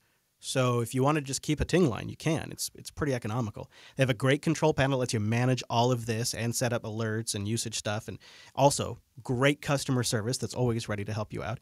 Devices you can buy directly or bring one. They have a great BYOD page, and the entire activation process can be done through their website. If you want to do it at 1 a.m. while you just have a wild hair and you just don't feel like talking to another human being, well, that's how I activated my Evo, and it worked. I couldn't believe it. I assumed I'd have to call. I activated my Evo 4G WiMAX edition over 4 years ago. Popped that sucker in, and I got $25 in service credit, and when it paid for more than my first month, I've never, ever gone back. Canceled Verizon, moved my other phones over. It was great. I went from paying $120 before taxes, so it was more like $145 per month, to sometimes like maybe $45. It was a huge shift. And I'll never forget that experience. And you can try it out too by starting going to linux.ting.com. Now, DigitalOcean. Now, if you want to make big podcasts, you want to make big projects, you want to look like, like you got a big data center. I don't know where I'm going with that, really, other than to tell you DigitalOcean's how you do it. do.co/unplugged. I say that because within 55 seconds, you can have something on their enterprise-grade SSDs, 40 gigabit connections, coming into their hypervisors, data centers all over the world. Like, it's a legitimate setup, and you have access to it, and you can get it for $100 of a credit and just try it out for like 60 days. And it's yours to like have as a data center infrastructure. You wrap your head around that concept. Like, you can just go deploy systems when you want them now. And it's great. It's nothing like it used to be. When I'd have to get a system set up, it would be a 2-week lead time before the vendor would even ship the parts. And then you got to put it in the rack. And then you got to pay for power. You got to pay for internet. And, T1 line's like $1,000 a month. and now for 3 cents an hour, I can have 4 gigs of RAM, 2 CPUs, 80 gigabytes of enterprise-grade SSD, 3 terabytes worth of transfer, and a dashboard that is an industry-leading dashboard. Like, nobody does it like this. They set the bar. They're trusted by over 1 million developers, and the pricing is straightforward and predictable. And when you go to do.co/unplugged, you get a $100 credit when you sign up with a new account. You can try them out, see what I've been talking about, maybe go get off Dropbox and move over to Nextcloud. I'm just saying, they got some good infrastructure for that. I've been running an Nextcloud instance up there for about 2 years as like a hot test, like a hot standby. It's great. It's great. I've recently attached 25 gigs worth of additional storage. Love it. What? Love it. It's just perfect. So go check it out, do.co/unplugged, and get started. And then, last but absolutely not least, a big thank you to Linux Academy. I would tell you to go to linuxacademy.com/unplugged, but I'm actually saying don't do that. I mean, do it, but don't do it until September 3rd, because they're doing a huge sale. You can buy out the whole year for $299. Just be done for the year. $299, you get access to everything. And that's a great deal. That's like phenomenal pricing, and the value you get from that is mind-blowing. The books alone back in the day to take those courses would have been $400 or $500. Like, I can't even with you right now with this. So go to Linux Academy, but wait until September 3rd, because on September 3rd, Monday, they're starting a $299 a year sale. And I think that's the best deal. They've been doing ads on this network since 2014. And I think that's the best deal that we have ever seen. So go to Linux Academy, but just wait a couple of days and then sign up. It's a platform to learn about Linux, everything that Linux runs or runs on Linux, including the things that are really going to make your resume look good. And it's stuff that's put together by full-time training architects who specialize in this stuff. Like, they're from the field, and they're creating the courseware, and they're answering your questions. And now they're doing a sale that is way beyond anything I've ever seen. So go to linuxacademy.com/unplugged on Monday and September 3rd, 2018, and look for that $299 a year sale. Dig around until you get it. That's the best tip I've had for Linux Academy for a long time. Plus, they just launched all that new content. It's all in there. All the labs, the interactive guides, like, it's all in there as part of that. So it's a great deal. linuxacademy.com/unplugged. And a big thank you to Linux Academy for sponsoring the Unplugged program. Thanks to all of our sponsors for sponsoring this here show. Okay, so there we go. Sponsor block is done. We've done our business for the day. Now we get to just play around. So let's talk about Steam Play. Yeah. Oh, I was having fun. Let me tell you, I was having fun. But now this is a whole new kind of fun. This is like an emulated fun. But don't call it an emulator. All right, so let's talk about Steam Play, which we were speculating about on Linux Action News, and then it came out, and boom, here we have it. And the core of Steam Play is really something called Proton. That's what's sitting underneath the Steam client, is this Proton system. And I don't know, Wes, I'd say it's probably fair to describe Proton as something that's made up of many parts. Yeah, I think you're absolutely right about that. And, there's lots of little bits keeping those parts together in a way that you, the happy Steamed end user, hopefully doesn't have to care about. Yeah, there's like the way they've built this thing, they being the people that have contributed to it, is like there's different shims in there for different types of Windows gaming technology. So there might be a shim in there specifically for DirectX 12, which is much more Vulkan-like at lower levels and requires less translation. And there's also shims in there for older versions of DirectX, right? Yeah, these older ones and of DirectX 9, DirectX 11, of course. Plus, they've had to do some other work just to make things play nice, like better full screen support, GameSad support, and of course they have their own things to integrate, like better things for Steamworks targeting native APIs, better OpenVR support. There's just a lot in this one title. So Valve has posted Proton up on GitHub, and when you look through some of the issues that have been closed, there is a comment in there who's a collaborator on the project, who's a Codeweavers employee, and I believe his name is Eric, and he writes, "We've been working on Proton for a long time. We've needed an internal code name for it, and we couldn't really tip our hat if it leaked. So we had to decide, how the heck are we going to name Proton? What do we refer to it as?" He says, we didn't want it to be something that we'd be embarrassed after using it after release, so no badger. And a bunch of ideas that were kicked around the Codeweavers office one afternoon, and it ended up we picked Proton because it's short, easy to remember, sounds cool, and it's hard to Google for. So I was like, interesting. What did Codeweavers have to do with this? Because I've heard about Valve. I've heard about Valve financing developers. I've heard about Valve's investment in Linux gaming. I've heard about SteamOS. But what do Codeweavers have to do with this? Codeweavers are the folks that make crossover Office for Linux and Mac that lets you run lots of applications, including games.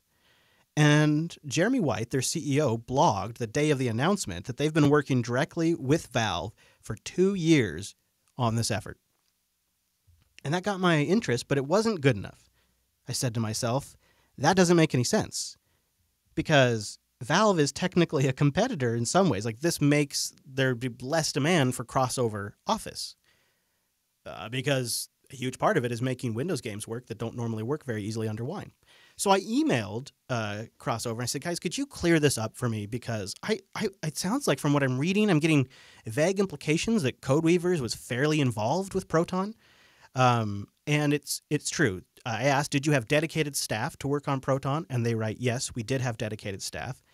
Was a large portion of the code to Proton contributed by Codeweavers? And they say that we contributed to Wine for this project and contributed a great deal of the Proton glue code. There's a lot of other folks who contributed as well, and we've been amazed by the amount of energy that Valve continues to bring into this. I asked if this was actually started in-house at Codeweavers, and the answer I got there was, we have worked with Valve on this from the beginning. In other words, to me, that sounds like Valve contacted them and said, here's something we want to do, and we think you're the folks to hire to do it. Because that is something that Codeweavers has done before for other folks.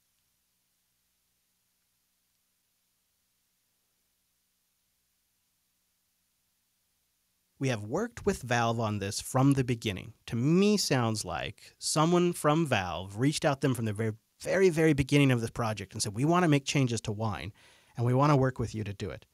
I asked if it was always intended to be used by Valve or if they started as an internal project to use it. And they say their sole intention was working with Valve to create this for them. And that I asked, I then also asked the last follow-up question that I asked was if we would see some of these improvements make it into upstream Wine and crossover Office. And they said, yes, absolutely.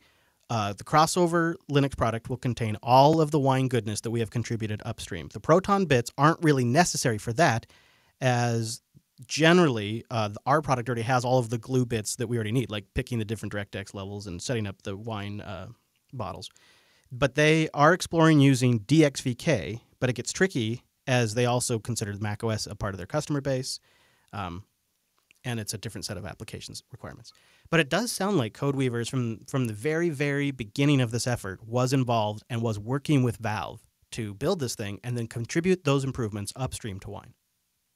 I mean, that kind of makes sense. We'd seen some movement on the Direct 3D 12 implementation, VKD 3D. I think a lot of people have been kind of like, well, where's this coming from? Who's funding this? Why is this a Wine project? I mean, it made sense that it would fall under that umbrella, but that's a big undertaking to come out of nowhere. So I'm sure, knowing that they had the support that this bigger hidden undertaking was happening, that's a lot of confidence, a lot of runway to build something that takes a long time to get a usable product. I found I feel like they valved up the announcement a little bit, sort of a typical thing. It's a pretty solid announcement, but they managed to do something small that just really sets the impression.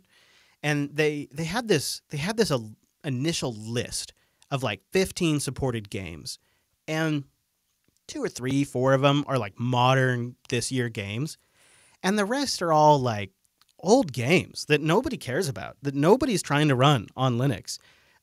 Stuff that came out years ago, and it just reinforces this impression that these old you can't get all these games on Linux. Like it was this really odd list of games that I felt like was actually more harmful than good, because when you look at the actual list that the community is maintaining of games that work, it's astronomically large.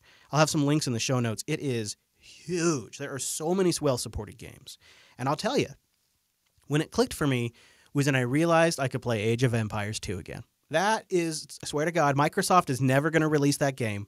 They'll never update Age of Empires 2 or 3 for Linux. I'm just SOL.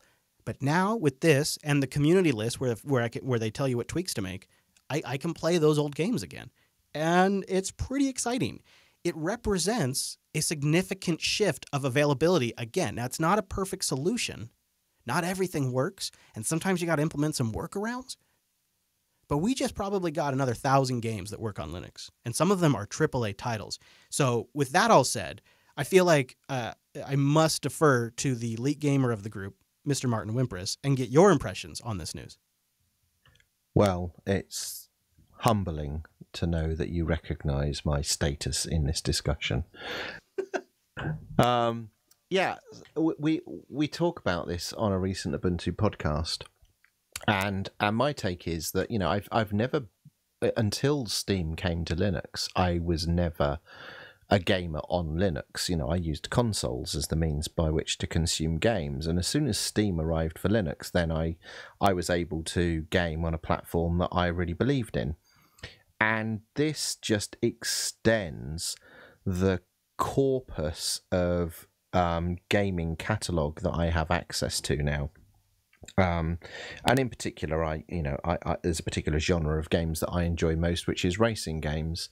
And I've installed dozens, in fact, purchased and installed dozens of these Windows titles on the new Steam client beta, and had a wonderful time revisiting some classic racing games that I've not played for years, and also some new games that I really wanted to play but didn't have access to, and I'm now able to.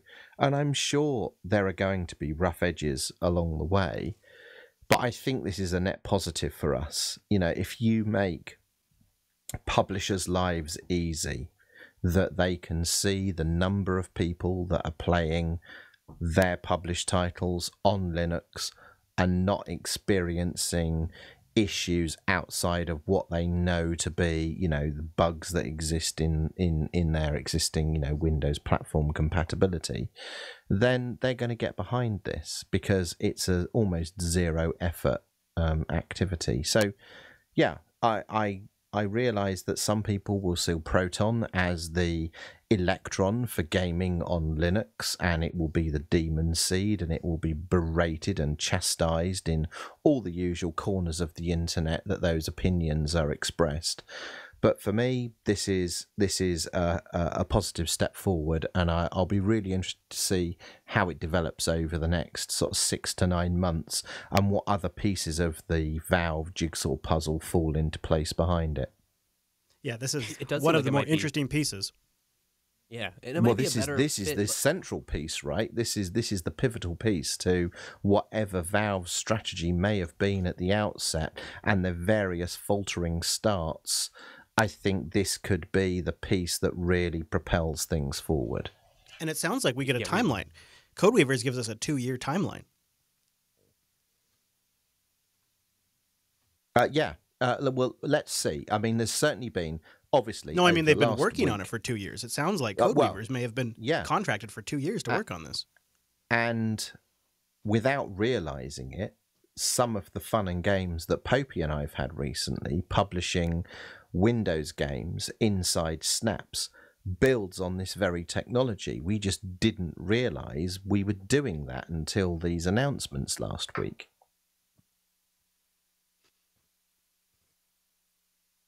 Go ahead, Wes. So it's already a net positive for the Linux environment. You know, this is compatibility and funded development around things that, you know, we already have a good productivity story on the Linux desktop. We already have an excellent developer story on the Linux desktop, and the conversation always comes round to games eventually. Yes. And we've had an okay to good story there, and we're on the cusp of having an excellent story there. Well said. Well done, Valve. You've put your money where your mouth is, and you're really making a difference where it counts. But one thing I don't understand... Go ahead, Wes. Go on.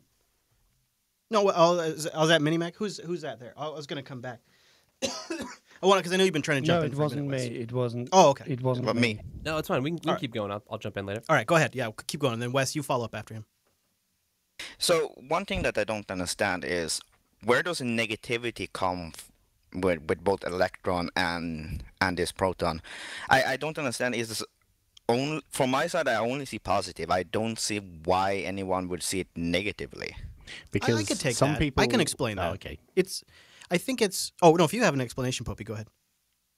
It's pretty simple. Some people just don't like the fact that that developers aren't being pushed towards using native technologies. It's the same old story that, I've got a GTK desktop and I hate the fact that there are Qt libraries loaded on my system, or I've got a Qt based desktop and I hate the fact there are GTK libraries on my system, or I've got a Qt and I hate the fact that there's Electron. People should build natively and everything will be super performant and it should be written in native languages or assembler, or they're misguided that they can berate developers into doing things differently to suit them when they are a tiny speck of an audience.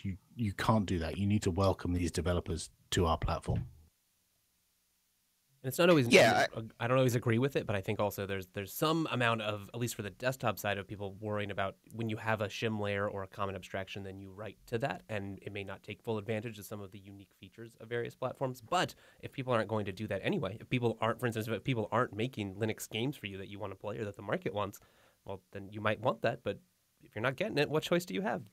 Shims, but Proton is a much stronger story in that regard to the other solutions. Yeah. So we've had the likes of virtual programming in the past, which it grossly oversimplified or a wine wrapper around a Windows game, but it was all single threaded, and at least the Proton development is offers up multi-threaded capability and a whole heap of other stuff besides.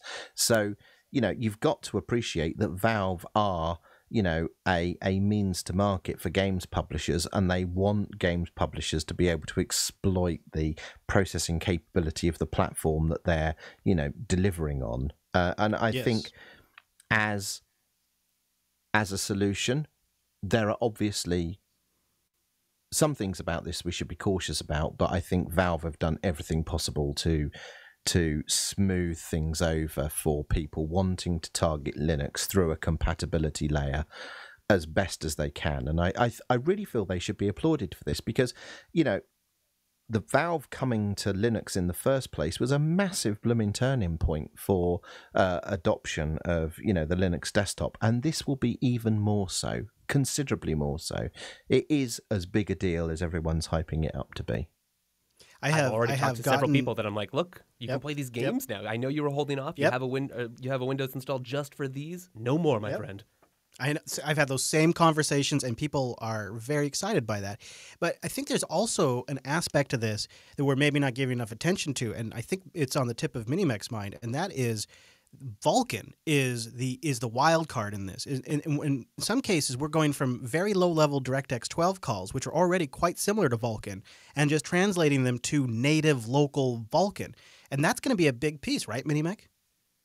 Yeah, I think that's the whole thing. I mean, that whole thing is very future-proof because, as I understand, Windows games supporting Vulkan only have to translate the Windows game part, not the graphics rendering part. That is Vulkan that takes all the stuff. And the old DirectX thing is encapsulated in Vulkan, so it is a huge push for Vulkan. And I would like to have some responses of macOS, of the Apple people about that. Yes, right. Oh, good point. There's terrible support for that kind of stuff on macOS. I mean, they kind of ebb and flow. Like your OpenGL is just horrible right now, but Metal support's fantastic. So I guess you just need one more shim to convert it to Metal. There's Molten VK, which is like the shim to Metal for Vulkan API calls, which is very decent and can certainly facilitate those targeting requirements. But Valve were quite clear that macOS doesn't feature in this initiative at the moment, or possibly at all. They were very clear. Blame them? This was about are Mac shipping many devices with significant enough graphics capability to be a serious gaming platform. And unless you're prepared to shell out 12 grand, the answer is no. Yeah. So why would, I mean, that's like super niche. You know, if you think we're a niche audience, but those people that can afford, you know, an iMac Pro with the Vega 64 option and everything else, that is a super niche audience. So you can probably appreciate why they're not, you know, investing effort there right now. Yeah, that's a point well made. I've got one thought at the back of my mind. Okay. That I'm a little bit like, I wonder how this is going to play out. This is all great stuff, but as far as I'm aware, and I'm very happy to be proven wrong about this, so if you know better, do contact Chris, not me, do contact Chris and let him know how wrong I was. He'll bring it to my attention in, you know, low bandwidth form. Wine is X11 exclusively right now. I wonder how much of this effort is going to be targeted at bringing Proton / Wine to talk Wayland natively, or how much of this effort is purely going to be focused around implementing the compatibility necessarily on top of the X11 stack that these games run more reliably. And will this defer and push back the general acceptance of Wayland as a display server technology? Or will they become some of our most frequent X-Wayland apps?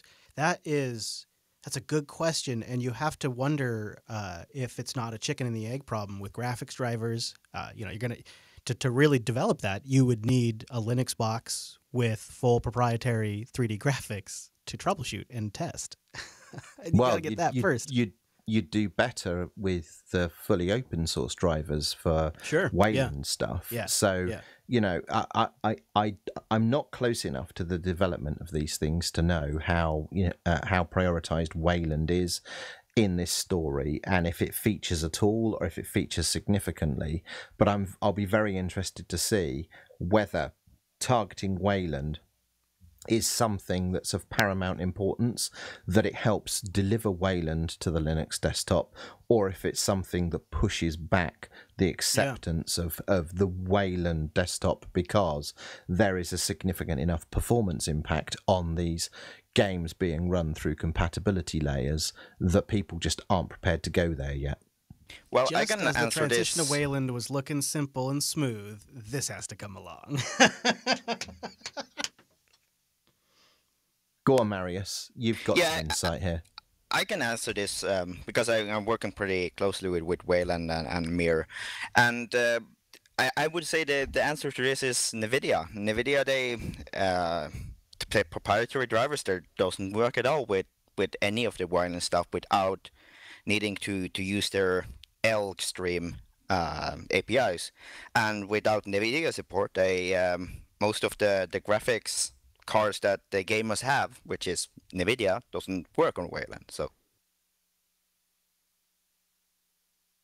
yeah, that makes a lot of sense. That's where I would expect the main cause of angst to be. And like I said, a bit of a chicken and egg there. And maybe somebody could reach out to NVIDIA and encourage them to pick up the pace on that. Maybe. We'll see. Somebody. There is no need to pick up the pace, though, on the community's development around Steam Play and Proton. There's already really cool sites set up. I'll recommend one called proton.city. That's where I learned how to get Age of Empires 2 working. You just type in the game there, and then it'll tell you like the status, the workarounds. It's a little slow right now because it's getting slammed, but they've got like reviews and all of that stuff, and it's all dynamically generated. So it's proton.city, and that's how I got Age of Empires working. And I'm very, very, very happy about it. There's also some lists. There's some Google Docs out there that have like all of the games and their status and notes. And it's staggering. It's thousands of games. It's so staggering that it kills your browser trying to load the spreadsheet of the list of games. That's how massive it is. And there is just so much energy. There's so much passion that this is definitely a net positive. And I have heard people that are concerned that it will de-incentivize more native games. I would argue that's already a position Steam was we've been pretty in. upfront, and they had a good, they talk right there. Like if I'm trying to target Linux natively, like just target Vulkan, use that, and hopefully like maybe less than in the desktop space. Maybe not. Games are already somewhat disconnected. Now they do need a bunch of stuff to do to sound and tie to internet and all that, but they're already something that's not just another desktop application. They're a pretty niche use case that's segmented from a regular desktop. Yeah. So I think we need like a Turing test for Proton, and I think the rules for the Turing test for Proton are: can it run Fortnite yet? And until the outcome of that question is an unequivocal yes, then we're not there. But as soon as it runs Fortnite, then we're all sorted. Yeah, we do need to get that. That is an embarrassing weak spot. I have not really gotten to Fortnite, but I have heard people bring it up, and every other platform's got it. That's a good one. Does it run Fortnite? We will wait and see. I bet you it happens sooner than later. Something tells me it's gonna. It's available for Windows, on I assume. Steam, so Valve have got no skin in the game on making that one work, right? I will include a link in the show notes on how to run Proton from the command line. So it is possible to just point it at an executable and go. So that might help. So I'll put a link to that in the show notes if I can dig it up again. Also, another link I'll have in there is this also helps if you just want to use it sort of outside of Steam. There's Proton tricks like Wine Tricks that lets you set some of the registry stuff and whatever. I don't know whatever Windows calls it. So yeah, there's now Proton tricks where you can apply actions and whatnot, or apply it even to specific games and things. So people are developing tools around this, directories. There's just all kinds of stuff coming together. So it's a good time for this kind of thing because it seems like the community was just super hungry for it. And within days, we're seeing all of this stuff get set up, all of these resources, all of these games tested. It's like people are sitting around just waiting to play video games. Is there anything else anyone wants to chime in before we wrap this one up? Well, do we think there's going to be another round of Steam Machine investment here now that, it might actually be able to play some of the games you want? Right. Yeah. What is next for SteamOS now? And will it be a doubling down? Will it be like integrated into big picture mode and all of that? Or is this a acknowledgement that, you know what? You can go get Ubuntu 18.04, you can load our Steam package on there, and everything's good to go. The kernel improvements are all there, the graphics drivers work, and with our Steam client, we have all these libraries and Proton now. Like, maybe this is a shifting of the landscape, and Steam machines are just not as necessary? He says in a questioning voice. We'll have to wait and see. Yeah, I guess stay tuned and find out. That probably won't be what we're talking about next week, but we'd love to have you guys join us there. If you're all done, then that's good. We don't have to go get the links at linuxunplugged.com/264. That's fine. You don't have to. But if you want a little more content, go check out the Ubuntu podcast where you can get more Popey and Wimpy. And their cohort Mark is on the Ubuntu podcast, ubuntupodcast.org. Good episode. I love that episode on Academy. That was really fascinating. I thought that was a really well done take on going to an event too. Just, going to an event and then summarizing in a show is not always super easy. And I thought you nailed it, Popey. So great episode of Ubuntu Podcast. And go get more Wes Payne over at techsnap.systems. He's at Wes Payne on the Twitter. And he's out there as well. You can go get Brent. Brent, you're at Brent Photo. Brent Photo. Don't know. And sorry, the whole network. Just to continue that. Sorry, Chris. No. Yeah. Oh, no. Yeah, I'm at. Okay. At Brent Gervais on Twitter. I am. Yeah. Okay. That's Brent, and the whole network is at Jupiter Signal. LinuxUnplugged.com is our site. Thank you for joining us, and we will see you next Tuesday.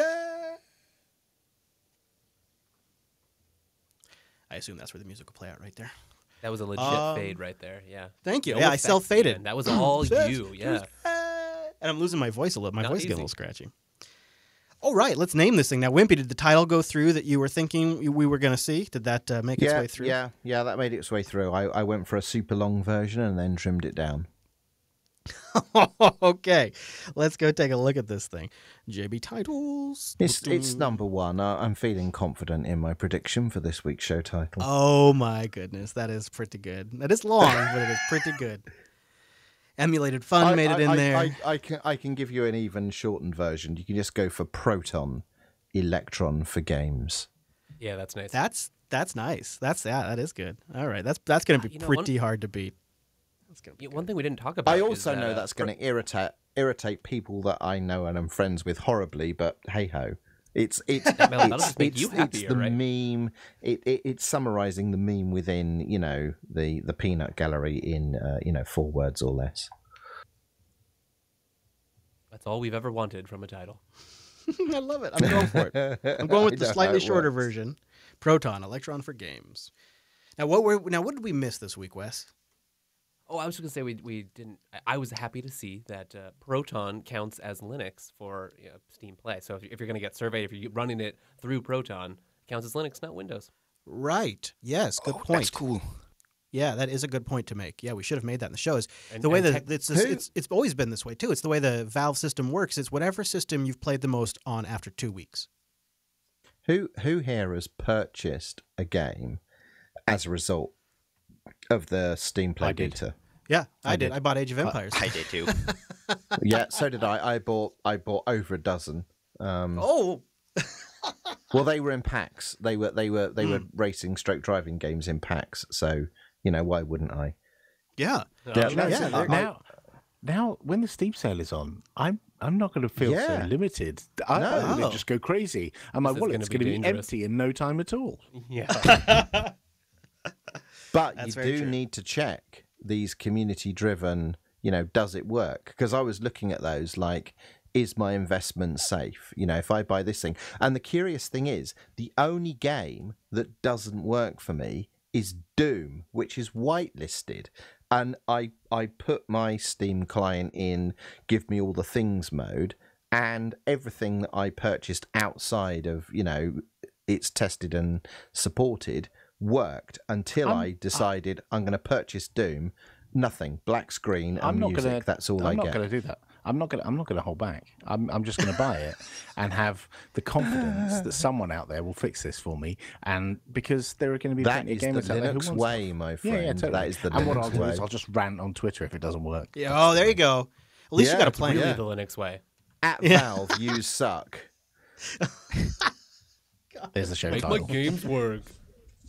I would try the beta one, Wimpy. That seems to work better for me. I even got GTA working on it. Yep. Oh yeah, yep, no, I did switch. I am running the beta client to be clear, but I have been away for 4 days, so I installed the beta client, and then I got like 24 hours of a fire hose of updates where they were, clearly responding to a shitload of feedback, but I haven't updated since last Saturday. Oh, so no. I'm not talking about the client. I'm talking about the Proton itself. You can choose Proton version, and if you choose the beta client, it works on a lot more games. Sweet. So this is Mr. West, you can stop when I recording on your last end. looked, there was a drop down that said Proton 3.7. Is there something other than that in the client now? There is a beta version above that. Yes, right. So now there's there's 173 and 174. And when I switched to 174, it cleaned up my issues. I'm starting Steam. One moment. It's so great. Oh, and I was able to run No Man's Sky too. This is great. I agree. Yeah, totally is. I was like super surprised to see the performance of GTA 5, which I didn't expect. I bought that game just to see the performance, so. Oh. Yeah. Yes, yeah. I see it now. So now I now see that I'm Proton 3.7-3 and I can go for -4 beta. I'm doing that now. Yeah, and I don't know if then when like -5 comes out, if you automatically get that, or if we go in there, I don't know how that's going to work. But, yeah, they're cooking. That's for sure. They're cooking. This is really interesting, and it's it's interesting that the way they're doing it is by financing development work too, which is I think also just really great. And going through code weavers for all the negativity that Valve have copped over the intervening 6 years since they announced the Linux client.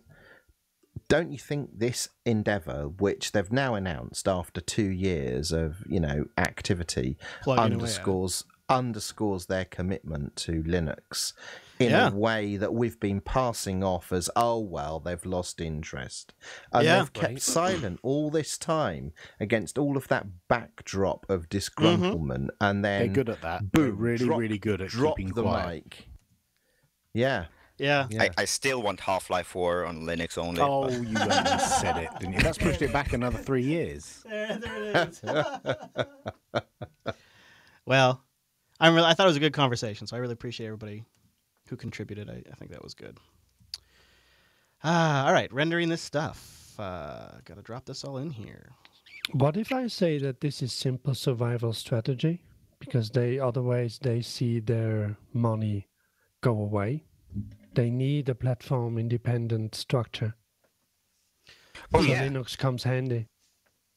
Oh, yeah. Actually, Gabe was really open about the Windows Store thingy. So that's true early on. Yeah, that's true. Yeah. Marius, thanks for sticking around for the whole show, by the way. Really, that was great having you there. Yeah. No problem. Yeah. Yes, Marius. Yeah, it was lovely to hear from you again, and I look forward to big hugs at the next UbuCon. Me too. It is self-preservation, right? There is probably a degree of that. But there seems like there's ways of accomplishing that there seems like there is a generous streak to this. Like the fact that the code's open, it's been out there, they've been financing the developers directly. Other projects have already kind of started using it. I don't know, like it could have been a big code drop, like a big NDA'd part of the Steam client. It didn't have to be like let's help pay Codeweaver's bills for 2 years while they contribute code upstream to Wine. Like it didn't have to go that route. But I'm sure it is probably for self-preservation. That is true. But it gentlemen, is GPL, isn't it? So they had to keep it open anyway. Right. Yeah. I mean, if their route was always going to be to add the functionality directly to Wine, they would have had to. But they may have been able to do code drop style. You know, here's a GitHub repo with our own fork of Wine, and if you guys want to re-implement it upstream, have at it. But instead, they went with one of the core contributors to upstream Wine and just had them do it. And that helps every distro. Also adds to the sustainability of Codeweavers and the Wine project. Yeah. Yeah. Because, as best as I can tell, it's mostly the eSync stuff that's going to exist in Proton that doesn't make its way back to Wine. Yeah, and DXBK, I guess. Is that within the Wine tree, or is that separate? No, it's separate. Okay, fine. Okay.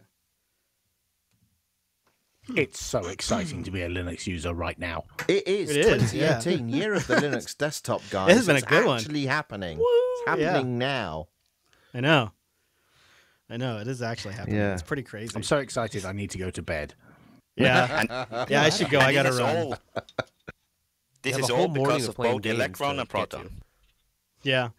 Yeah, all thanks to Electron and Proton. Yeah. All right. Well, everybody go get your gaming on. I'm got to run. But thank you, Mumble Room. I'm sure Noah will be by soon if you want to stick around and join the Ask Noah program. Thanks, Chris. See ya. Yeah. Night, kiss. See you, Chris. bye. Kiss. Love you. Kiss. Hugs and kisses, everybody. Great panel today. Thanks, guys. Really appreciate it. Yeah, that was great. And come back next week. We're going to have a great episode next week. All right, Mr. Wes. Well, I think you and I can disconnect on Source Connect. So I'm going to out hang of up. here already.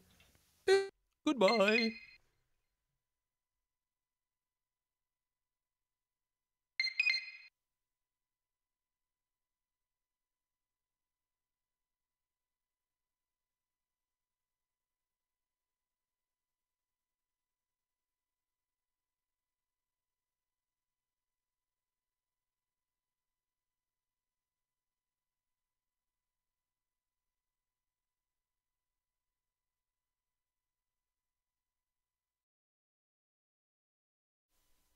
This is Unfilter, episode 290 for August 8th, 2018. Why, I'm divorced from it now. I see it from a distance. I give myself a divorce. I say, George, emotionally you have no stake in this. You don't care one way or another. So watch it. Have fun. You know what? I say it this way. When you're born in this world, you're given a ticket to the freak show. And when you're born in America, you're given a front row seat. And some of us get to sit there with notebooks. And I'm a notebook guy now, huh? Oh my God, did you see that? Did you see what he just...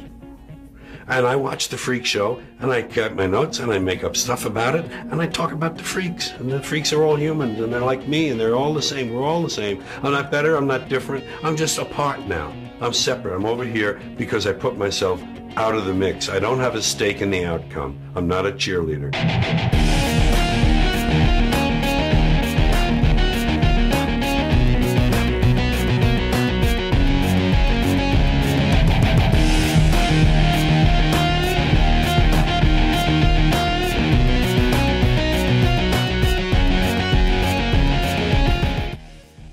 I was actually going to let that roll for a little bit, the music, you know?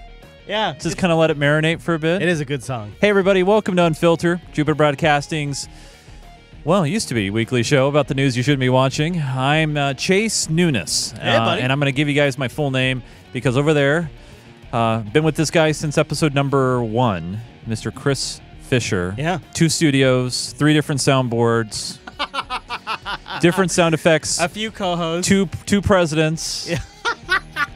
And gigs, and actually terabytes and terabytes of clips later. You know, I guess the one thing, well, there's many things maybe I regret, but one of the things I regret in regards to this show is we never did anything live on remote somewhere. Oh, you're right. We always did want to do that. Yeah, we've done it from the studio, either here or we've done it from the old JBHQ. We've done a few remote shows. If we were ever going to do a revisit to the show down the road, yeah, we should do it live on location, yeah, just to honor that. Because you're right, we both wanted to do that. Yeah. So this is the last episode of the Unfiltered show, and what we decided to do was make the product that you've always wanted to listen to. So we're going to break down the week's news. We're going to thank you guys. We're going to do a high note, and we're going to do an overtime. And we'll talk about like possible. I hate doing this part, talking about, well, you know, you never know, maybe, you know. Yeah, you never know what we don't want to give anybody false hopes on anything. That being said, I don't. Hey, now, thank you. However, I don't think this will be the last that you'll hear. You don't think so? No, I don't. Yeah? Because obviously, while the show may stop, yeah, the machine, a political machine, the media machine keeps on turning. Yeah, and there's going to be huge things I know coming up that may need our opinions. And there is always word of a new community show that may be in the works from people you know. So if you stay subscribed, you never know what could happen down the road. I mean, something might just drop in the feed one day, and you'll be like, what's that? You never know. You never know. You just. The more you know. Dude, you're on point today. I know. It only took me 290 to get it right. I mean, seriously. All right, what do you think? Should we start things off with a little cyber? ASL. Now, this was a story that was brewing as we went on the air last week because it is the scariest thing that has ever happened to the United States of America, if you ask the media. They almost look like plastic toys, but experts insist so-called ghost guns can be very lethal. 9 state attorneys general and Senate Democrats have tried to block this man, Cody Wilson, from posting free 3D printer instructions online. Late today, a federal judge agreed to an injunction. Now, we covered this story when it first broke, I feel like more than 4 years ago, but I might be wrong on that. That's just from memory. So apparently, the federal government has become aware of the fact that in the future, you'll be able to print any fucking thing you want. Make no mistake about it. This is the doing of the Trump administration. This is part of a long pattern of... You see, because Donald Trump is such a leader in the economy, when he came into office, he caused such a level of innovation in technology that 3D guns became a reality in the last year. Is this the same as the Al Gore inventing the internet moment? I feel like Trump should run with this. So Trump has invented 3D guns. Yeah. Well, right. No, you got to go big picture. Oh. Printing. Oh, 3D printing. Letting the gun lobby get whatever they want. This morning, President Trump tweeted, "I am looking into 3D plastic guns being sold to the public. Already spoke to the NRA. Doesn't seem to make much sense." I do have one side. That's always his take. You know, why would we want to give people access to information? But let me talk to the NRA. Like, why does that matter? You're the president of the freaking United States, man. I just feel like you don't have to check with anybody. It just seems so anti-intellectual to me. Like, here we are, and really, are we going to do this? So, hey, Chase. Yeah, like, Chris. If we were to go like way back in time. All right. I'm not suggesting anybody should do this because it can cause indigestion, but. Oh, there's some cobwebs in here. So here we are at the beginning of the printing press. Yeah. I gotta warn you. Yeah. Grandma's secret recipe is gonna get printed and shared with thousands of people. You can't share Grandma's secret recipe. No. Hundreds, perhaps even thousands of people will learn of Grandma's secret pie recipe. Well, I'm gonna call Ballard 67252 and make sure that no one gets this. Now, of course, all of us as computer enthusiasts, I would assume, listening to the show, or maybe you've charged your device recently, or perhaps you even have one of them fancy electric cars that have to charge off the grid. Yeah. Well, then you're probably very displeased to learn that Vladimir Putin is personally out to screw you. I knew Putin was going to get tied into this somehow. Our digital enemies are taking advantage of all of us. Ah, crap. They are exploiting our open society to steal, to... Our open society. That's a trigger word, by the way. That's a George Soros trigger word. Open society? I feel like, though she's not using it that way, we're trying to rebrand. We reuse like cyber. Cyber used to be a joke. Like, what do you usually say when I say, let's start with cyber? ASL. Because it's a joke. Right. It's funny. Cyber used to mean two people masturbating online telling each other hey sexy baby, things. you want a cyber. Yeah. Right, yeah. But now we've repurposed cyber to mean cyber. I mean, how would you define cyber? The internets, the people on the interconnection of electronic systems. Yeah. I don't know. But so you rebrand these things like open society, and you are essentially de-weaponizing the term. Yep. And you're reintroducing it to society as something else. Right. Especially when you have the platform of, say, Homeland Security. You're trying to own your own term. Yeah. Basically. And say you're Krista Nielsen of Homeland Security, and let's just say for a moment you're the Homeland Security Secretary, and you start throwing these terms around, you sort of create a new normal. Our digital enemies are taking advantage of all of us. They are exploiting our open society to steal, to manipulate. It's interesting that she has her eyes closed, don't you think? Does she not believe what she's saying? Isn't that... Well, no. I mean, she must if she can say it with her eyes closed. She believes it so hard she doesn't have to read the prompter. Ooh. But it's... She's tired. Maybe. She's just getting a quick rest. It's really weird. Yeah. To intimidate, to coerce, to disrupt, and to undermine. We are in a crisis mode. The Cat 5 hurricane has been forecast. Wait, networking? I know, right? Need some Cat 5 here. If we were in a crisis right now, like... Wait. I thought we already were in a crisis. So I would define a crisis as you and I are sitting here doing the show, and you get a call from your wife that your house is on fire. That's a crisis. That is a crisis. Super crisis. Would you come on air and say, well, guys, I know this is the last episode, but I must depart early because I am currently experiencing a crisis. Right? No. I mean, either she is super medicated or she is not actually all that worried about what she is saying. This is her like fifth speech of the day. Yeah, right? She said it 10 times. Yeah. To coerce, to disrupt, and to undermine. We are in a crisis mode. The Cat 5 hurricane has been forecast, and now we must prepare. That, of course, was Homeland Security Secretary Kirstjen Nielsen. Well, that really gets me fired up. I'm super worried. You see. Oh, yeah. So the news of the day is that Russia is going after our power grid, Chase. They're going after our power grid. This is according to a journalist at Axios who says that they're going to give Russia is going to give us, right before the election, mark their words, a crippling cyber attack. I'm happy, though, that our electric grids are not connected to the internet, right? Because, I mean, who in their right mind would connect a utility to the internet? There's literally no reason to do so. I mean, so we're good, right? They have this capability to shut down, to cause blackouts in cities, to disrupt, as you said, critical infrastructure. I mean, imagine if the power went out in the state of Maine in the month of January. Imagine.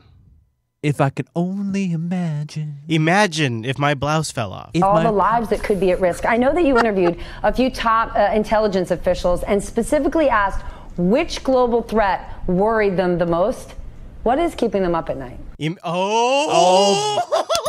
You love that line. Oh, God.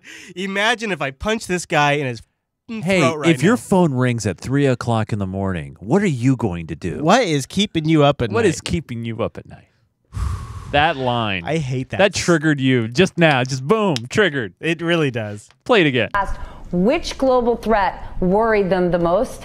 What is keeping them up at night? Yeah. What's keeping them up? Right, so this is former CIA directors, directors of national intelligence, top White House advisors on national security. We asked all of them, what's the biggest threat? And more than half said a massive cyber attack. David Petraeus compared it to the weapon of mass destruction of cyber attacks, and he referenced this idea of tampering with the electric grid and causing prolonged blackouts that will put lives at risk. Cyber, dude. I feel it's a huge can of hot air because our only hope we haven't really seen this. Our only hope is that the Space Force takes off. Space Force. If the Space Force takes off, that's going to be way more of an industrial complex bonanza. This was in a Mirror Universe, right? Episode where the Space Force was created. Space Force. It's coming, man. It's coming. Now, there are our top national security advisors that are warning about Russia's influence. And the way I read this as a very concerted effort by everyone in the Trump administration, except for Donald Trump, to come out and take a strong stance about Russia. Tonight from America's top national security and intelligence officials, a united front vowing to protect U.S. elections against a new round of threats from Russia and other adversaries. We acknowledge the threat. It is real. It is continuing. And we're doing everything we can to have a legitimate election that the American people can have trust in. That's Dan Coates, the Director of National Security. Whom, by the way, I thought the president doesn't agree with. Just 3 months ahead of the midterms, the officials detailing a pervasive Russian campaign to try to weaken and divide the U.S. Make no mistake, the scope of this foreign influence threat is both broad and deep. That wet blanket is our FBI director. Our democracy itself is in the crosshairs. Though the official... Oh! So this is big. And what this really is super strong messaging by the Trump administration that Russia is a threat. But then there's a question that gets raised. And I'll ask you, if you recognize, what's the way to put this? Similarity is the word that's coming to mind, but I don't feel like it's quite descriptive enough. Tell me if this feels like an echo from the past. All right. Consistent. Last week, I want to turn to Russia if we could. Last week, you were among the top national security officials who... This is, of course, Jake Tapper interviewing... Mr. Walrus. Yeah, John Bolton. Last week, I want to turn to Russia if we could. Last week, you were among the top national security officials who came out to the White House briefing room to make a show of force to speak directly about the Russia election interference threat, how it continues today. President Trump has not been able to do the same thing, not in front of the world when he was in Helsinki, not since, not at any of his rallies, not when the press is in front of him, not on Twitter. Why not? Why can't President Trump condemn Russian election interference with the same vociferousness that you're able to? Now, imagine you are in a universe that just keeps repeating itself over and over again. You remember that TNG episode where they crash into Fraser's ship? Oh, yeah. Yeah. And then they have to look for things that feel like the deja little vu. the little echoes and, Yeah. and then they leave clues like data left the 3, right? The third option thing. Good job, man. Yeah, I remember. So the deja vu that I'm getting from this is, do you remember the incessant demands from Fox News for President Obama to condemn Muslim extremism? Oh, yeah. And they're like, see, look, he must be, yep. Why won't President Obama condemn Muslim extremism? Now, with that in mind, re-listen to Jake Tapper's questions. Of his rallies, not when the press is in front of him, not on Twitter. Why not? Why can't President Trump condemn Russian election interference with the same vociferousness that you're able to? Isn't that remarkable? Yeah. Isn't that it is the other side exactly repeating the patterns of the opposite side, the last president. Right. And then they go and say, well, the last person did it, so then the last person does it. And do then, you think it's conscious, or do you think they don't even realize they're doing it? I think it's just a normal political playbook maneuver. It is. It's a play. It's a play, and it doesn't matter what party it is. It's the same play. Look, that's simply inaccurate. The president has on multiple occasions, and I'd be glad to give you a list so that you could see it, said that he agrees that the Russians have meddled in the elections in the past and that he's worried about it in the future. And I might say the very fact that I and the four of the heads of the operating department and agencies charged with detecting and preventing Russian meddling. I'll stop him right here. Today, the Trump administration introduced new sanctions again against Russia for the poisoning in London. So this confuses me because I thought the previous sanctions, while yes, they were implemented or they were introduced, they were also in response to that poisoning. Right, but they were never implemented.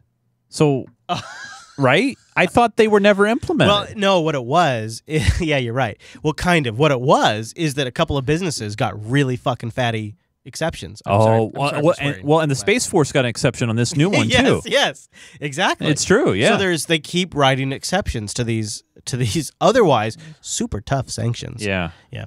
Okay. Yeah. But you know what? Yeah.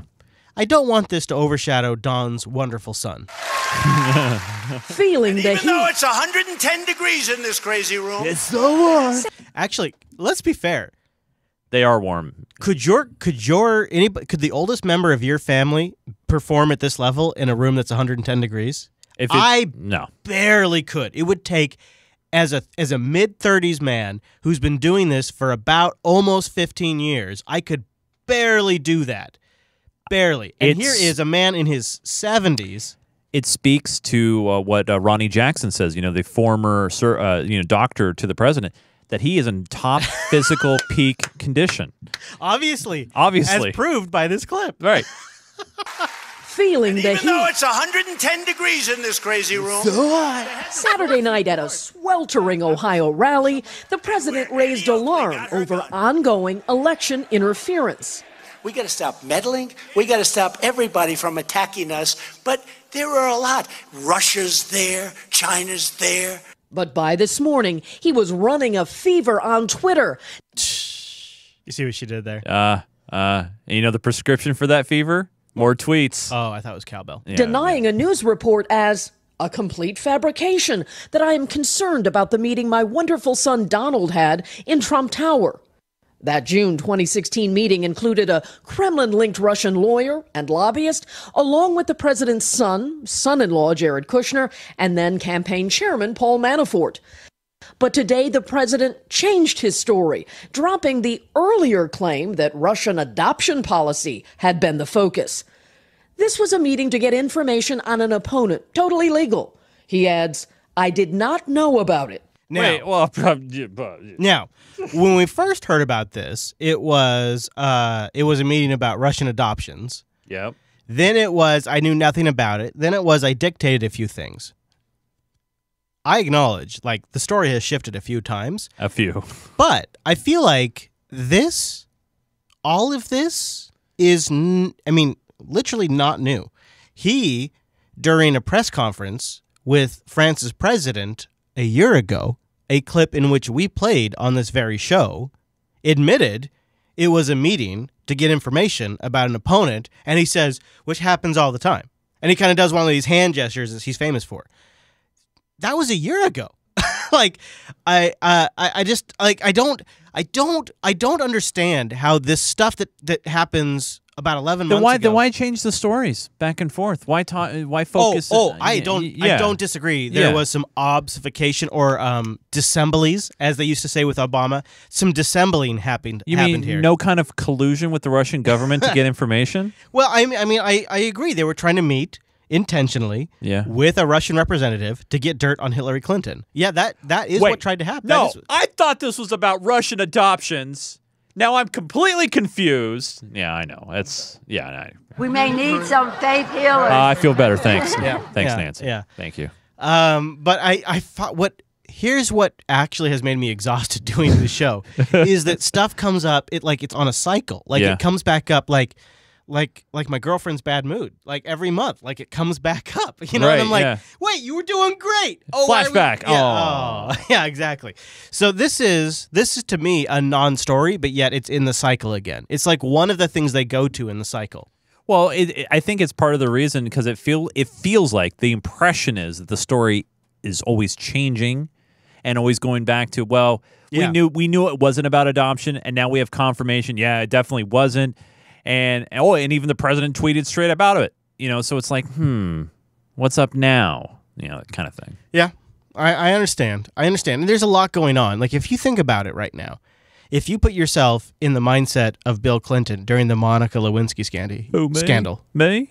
Yeah. Oh, okay. You could make an argument that you were pretty distracted back then, right? I'm very distracted. There's a lot going on when you're dealing with this legal scandal and you're trying to run the country, right? I'm trying not to be impeached. Right, exactly.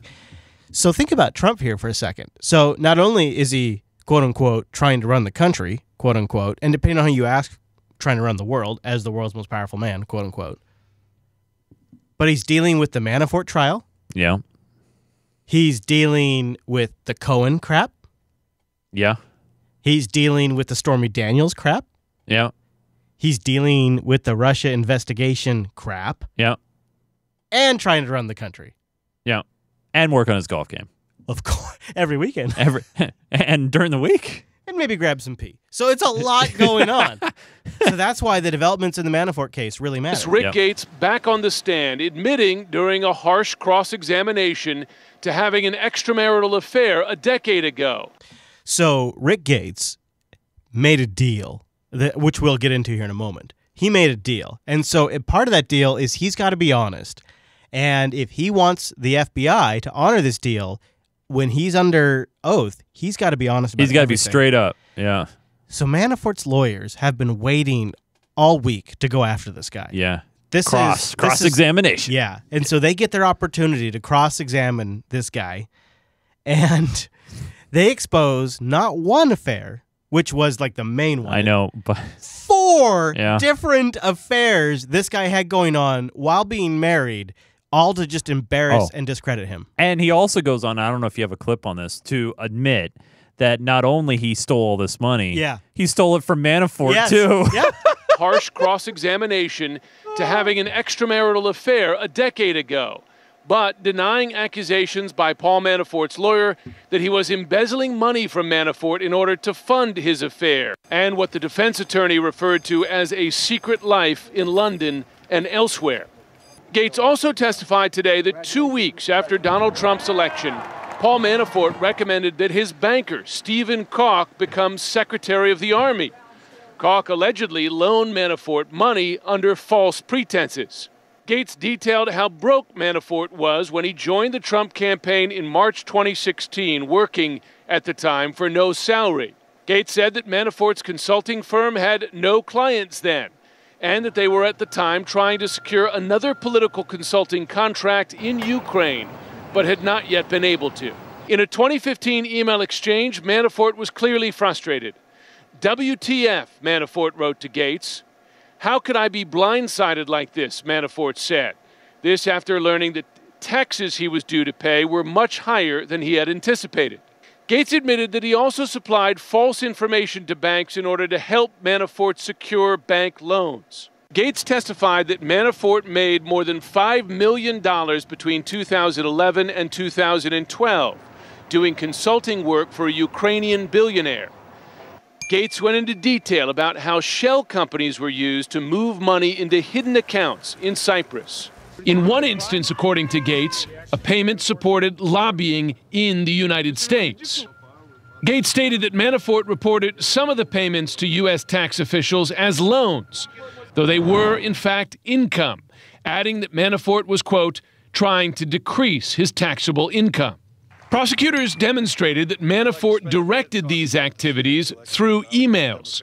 There were hundreds of these, Gates said in court, adding, quote, typical practice was Mr. Manafort would send me a list of wire requests. Gates admitted that he used information provided by Manafort to create invoices for fake amounts of money for wire transfers. But the money never actually went to the vendors. Instead, it went to the banks. The purpose of this, according to Gates, so that the wire transfers would not be recorded on U.S. business records. Nonetheless, on Monday, the prosecutors elicited testimony from Mr. Gates and from one of Mr. Manafort's accountants that tied Manafort more closely to Russia. The accountant, Cindy Laporta, testified that in 2006, Mr. Manafort received a $10 million loan from Oleg Deripaska, a Russian oligarch close to President Vladimir Putin. That's his Russia tie. But otherwise, it's actually all really about what he did in Ukraine and the work he did. And the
Requesting connection.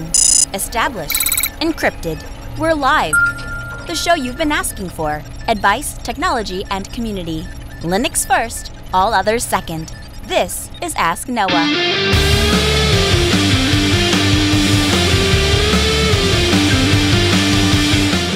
Live from Multispeed Technologies, the Ask Noah Show starts right now. This is the show where we came to do all the things on Linux they said couldn't be done and take your questions on how to do the same. The phone lines are open this hour. To be a part of the program, it's a free call, 1-855-450-NOAH. That's 1-855-450-6624, or send an email to live@asknoahshow.com. My name is Noah Chalai. I am your host, delighted to be here with you this hour as another episode of the Ask Noah Show kicks off. We have a packed episode. A completely and totally packed episode. We have not one but two guests this hour on the Ask Noah Show. Steve Ovens from Red Hat joins us to talk to us about what it takes to get hired by Red Hat. I'll bet you in the year and odd change of months that we've been doing this show, the question, the one repetitive question that I get every time I meet somebody in person doesn't necessarily come up on the air a whole lot. Doesn't necessarily come up in emails or anything like that. But when I meet people, when I sit down with them, one of the things they want to know is they say, Noah, you've been to all of these open source places. You've been involved with, at a deep level, with all of these open source companies. What do they look for? And how do we get a job with them? And Steve not only has an interesting and exciting story about getting a job at Red Hat, but Steve's job in and of itself is super interesting. And what he does for Red Hat is super interesting. Now, I've said it here on the air, I have said it to Steve directly, and I'll continue to say it until I don't think it's true anymore, and that is that the one thing I can't stand about Red Hat is I don't think they do a good enough job about telling the rest of the world all of the very cool things that they do. And as I brought some of those concerns up to Steve and to other people at Red Hat, they said, you know what, we agree, we want to tell that story, and we think that the Ask Noah Show and the Ask Noah Show audience is a place for us to do that. So, joining us for the second time this month remotely is Mr. Steve Ovens. Hey, Steve, welcome to the Ask Noah Show. Hey, Noah, thanks for having me.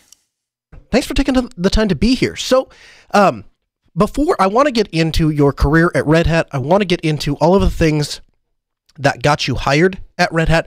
But before we get to any of that, I want to start out and I want to talk to you and pick your brain a little bit about some breaking news that we've been following here at the Ask Noah Show, which is the Steam compatibility play report. And by the way, if you are listening to the program live and you'd like to join the conversation, we'd invite you to do so at 1-855-450-NOAH. It's 855-450-6624. We'll leave the phone lines open throughout the duration of our interview with Steve because, as always, your calls go to the front of the line. But Steve, tell me, if you would, I know you've been following this pretty closely too, tell me why is everybody so excited about Steam this week?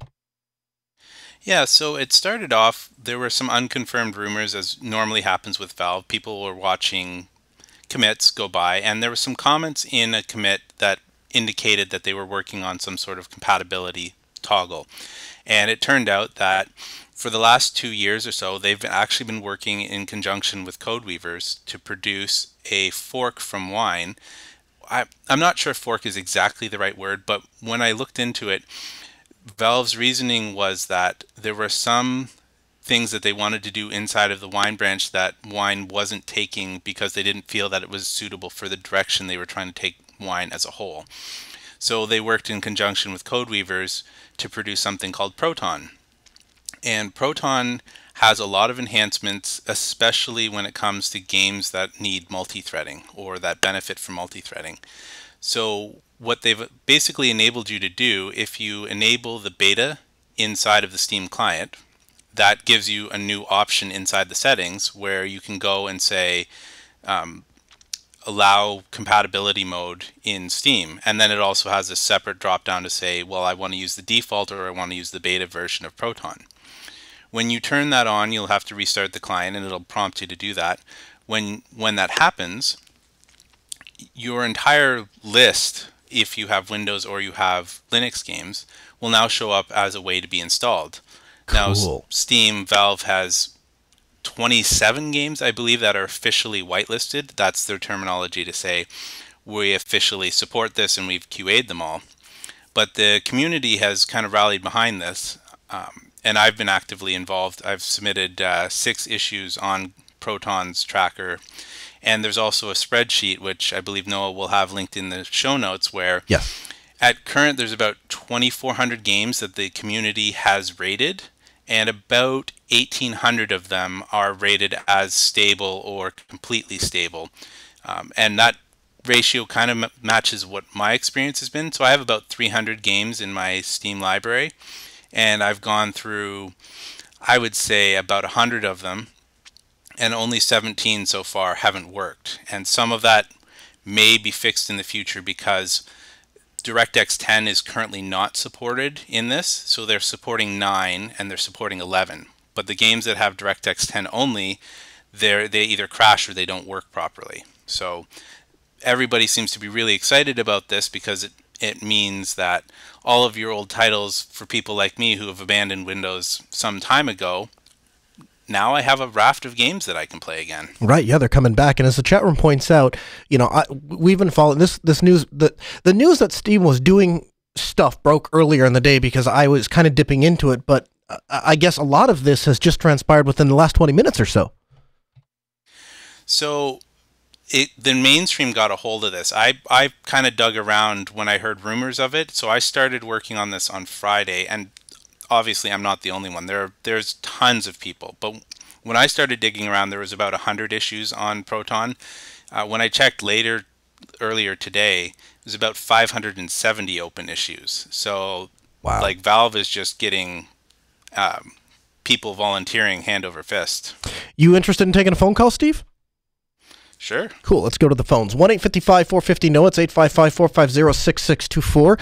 You can email the show live at AskNoahShow.com. Chaz calls from New York. Hey, Chaz, welcome to the Ask Noah Show. Hey, Noah. Hey, Steve. How's it going? We're doing pretty good. Doing excellent, sir. How can we help? Well, kind of piggybacking off of what you guys were talking about and also what we were talking about last week, Noah. You correctly predicted that Proton would be in some way, shape, or form based on wine, which means that I would like the 5 numbers that you think the New York Lottery is going to draw tonight before we finish this phone call. But I wanted to talk about some of the larger implications of that. I kind of picked up midway through you guys' conversation. I heard that it's almost a bit of a fork of wine, realistically. But here's what I'm wondering. Right now, if you use Steam under Windows, you can add non-Steam games to your Steam library. I've got Origin games that I launched via Steam. I've got the first 2 Halo games back when they were still making Halo for PC. I've got a game that I got out of a cereal box in the 90s because that was a promotion that Chex did for a while. But what I'm kind of getting at is, does the fact that this wine implementation is being implemented now kind of potentially give the ability to play non-Steam games on Steam OS, since, you know, obviously it installs on Windows the same way, and Wine is a way of playing Windows software. And then the other part kind of piggybacks off of what you just said, Noah. You said that the Valve was getting a lot of interest in doing this. How much of a signal do you think that is to Valve that the gaming community wants off of Windows? Sure. Steve, I'll let you go first.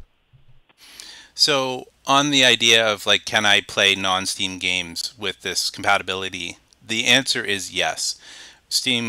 Valve has provided like instructions on how to build Proton yourself. It's up in their Git repository, and some people are actually running Proton from the command line the way you would run Wine. There's currently at least 2 open issues that I'm aware of asking for them to put this in the Steam client so that it's an option, because right now the only option you have is for the versions of Proton that are officially supported. You can select a drop down and tell it which version that you want to use inside of Steam. So what one of the asks is expose the same mechanism but allow us to actually select something on our system. For example, there are some games where Wine, like the vanilla Wine, works better than Proton, so they want that option. And then there's another request for exactly what you're asking for, being able to add a game into Steam and use Proton to launch it. And to piggyback off of what Steve is saying, yes, I do definitely think this changes the landscape drastically. I think the motivation here is Valve wants Steam to become the de facto game platform and place to distribute games and play games and all of that. And I think as part of that, they want a cohesive infrastructure, a cohesive operating system that they can base all of those games on, and they don't want that necessarily to be tied to Microsoft. They don't want that to be tied to whatever whim Microsoft decides to go. And they've also found that on a pure technical level, when you take the religion out of it, when you take the emotion out of it, when you take the market out of it, on a pure technical level, Linux every single time when stacked back to back will outperform a Windows box. Just the way the efficiency of the way the code is written, the efficiency of the way the system is designed, you're going to get a better performance on Linux than you would on a comparable Windows box. And so if you're the game manufacturer and you can get away from some of the market hurdles and say, all right, I understand that it's a chicken or the egg thing. You guys don't want to game on Linux because nobody has ported their games, and you guys don't want to port your games because nobody is there to play on it. Let's bridge that gap for a little bit, because in the end, we all win. And at the end, that's what we need to make our platform successful and stable and have a lot of longevity left in the thing. And I don't think they're going to see a lot of resistance from Microsoft, because I think Microsoft interest in the gaming platform is on the Xbox console. I don't think they really care about PC gamers. So all that to say, I think that there are a number of different forces working from all sides of the equation to push this forward. And I think this is just the first. I don't think this is the last of it. I think this is the first step of what we're going to see as a continual transition towards Linux gaming. I think Valve also wants to piggyback on some of the goodwill of the community.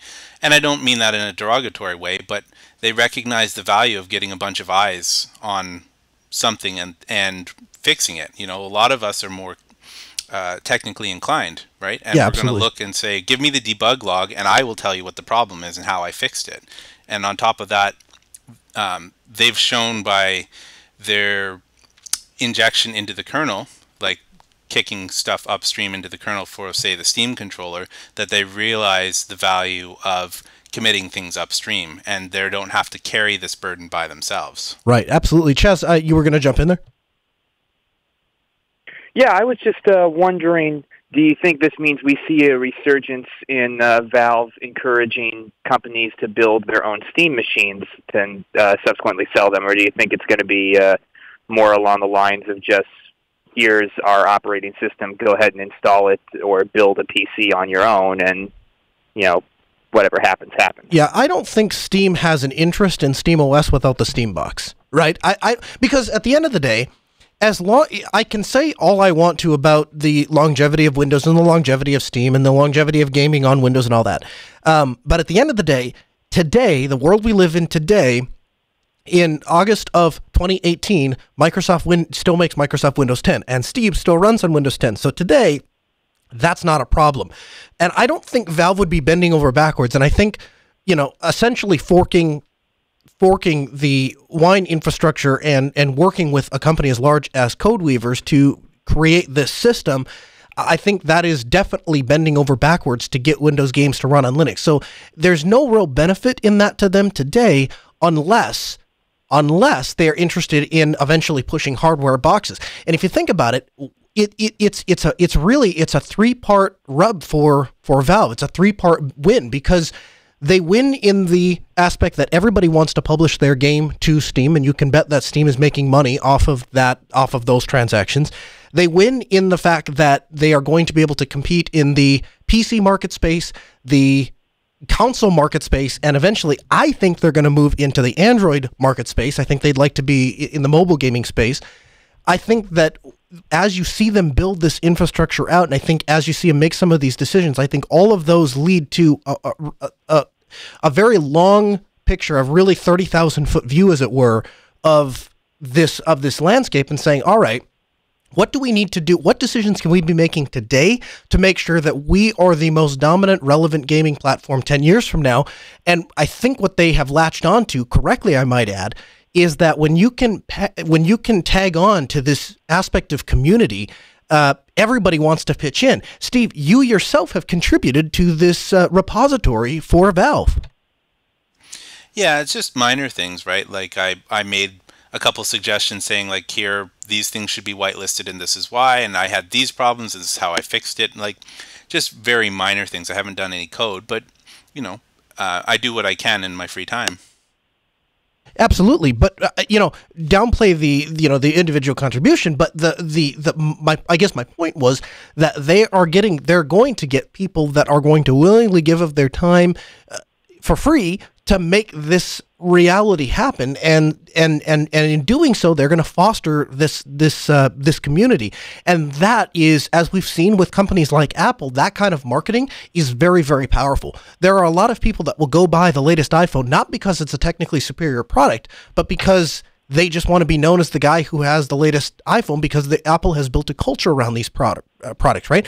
And you see that, and we see that in the Linux sphere as well. You'll go to these Linux Fest and stuff. I've said numerous times, one of the best things about going to places like Southeast Linux Fest, it's not necessarily that, I mean, they do have fantastic speakers and they do have great food and there is, wonderful networking opportunities and stuff. But the real value there is that people get passionate and excited to be around other enthusiasts. And I think that's the kind of community that these kind of decisions that Valve is making is fostering.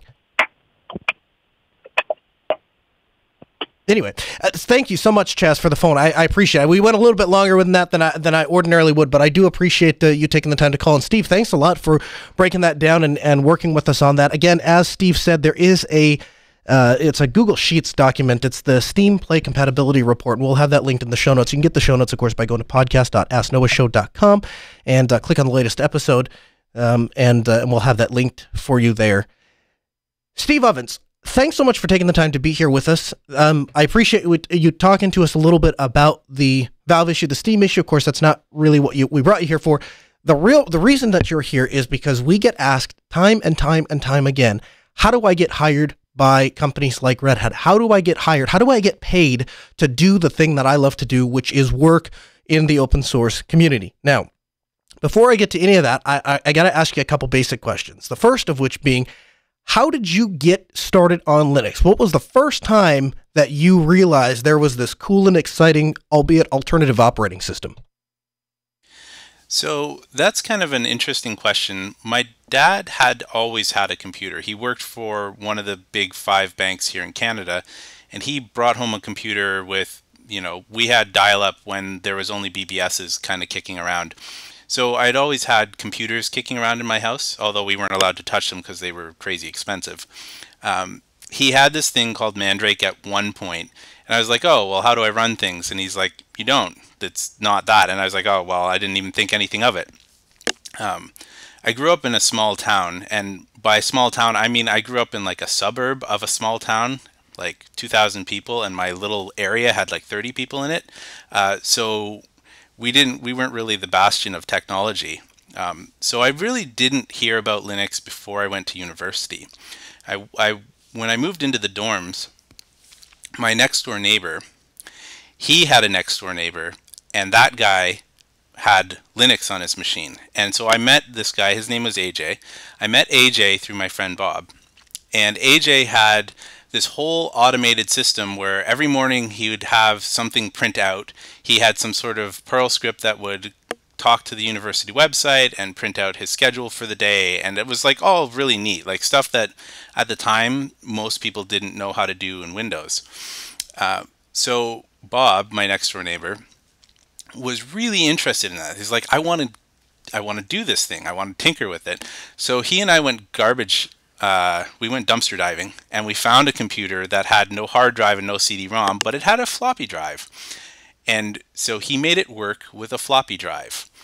And that kind of piqued my interest in like, how is a computer like, so I had seen computers that, you needed to stick in the 5 1/4 floppy inch drive just to be able to boot the machine. But I mean, now it's 10 or 12 years past that point, and I'm thinking, how does a modern computer actually have any kind of function with just booting off a floppy drive?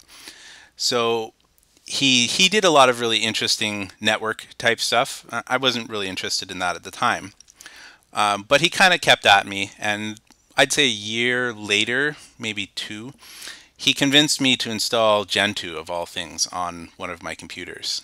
It took 4.5 days to compile GNOME, and I was crossing my fingers, hoping the power didn't go out. And I kind of tinkered around with this.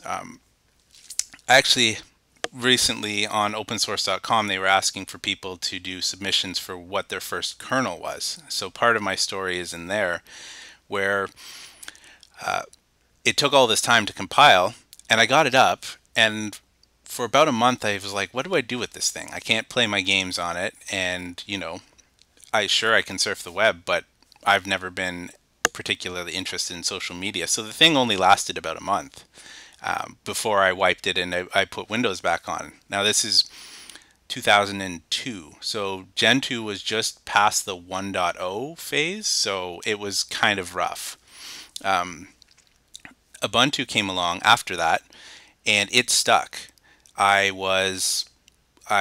first version of Ubuntu went on that computer, and it stayed on that computer. That computer stayed Ubuntu until like 1204, which is amazing. I still have that computer to this day. It sits behind me. It's still running Ubuntu. It's running 1604 right now, and it drives my projector.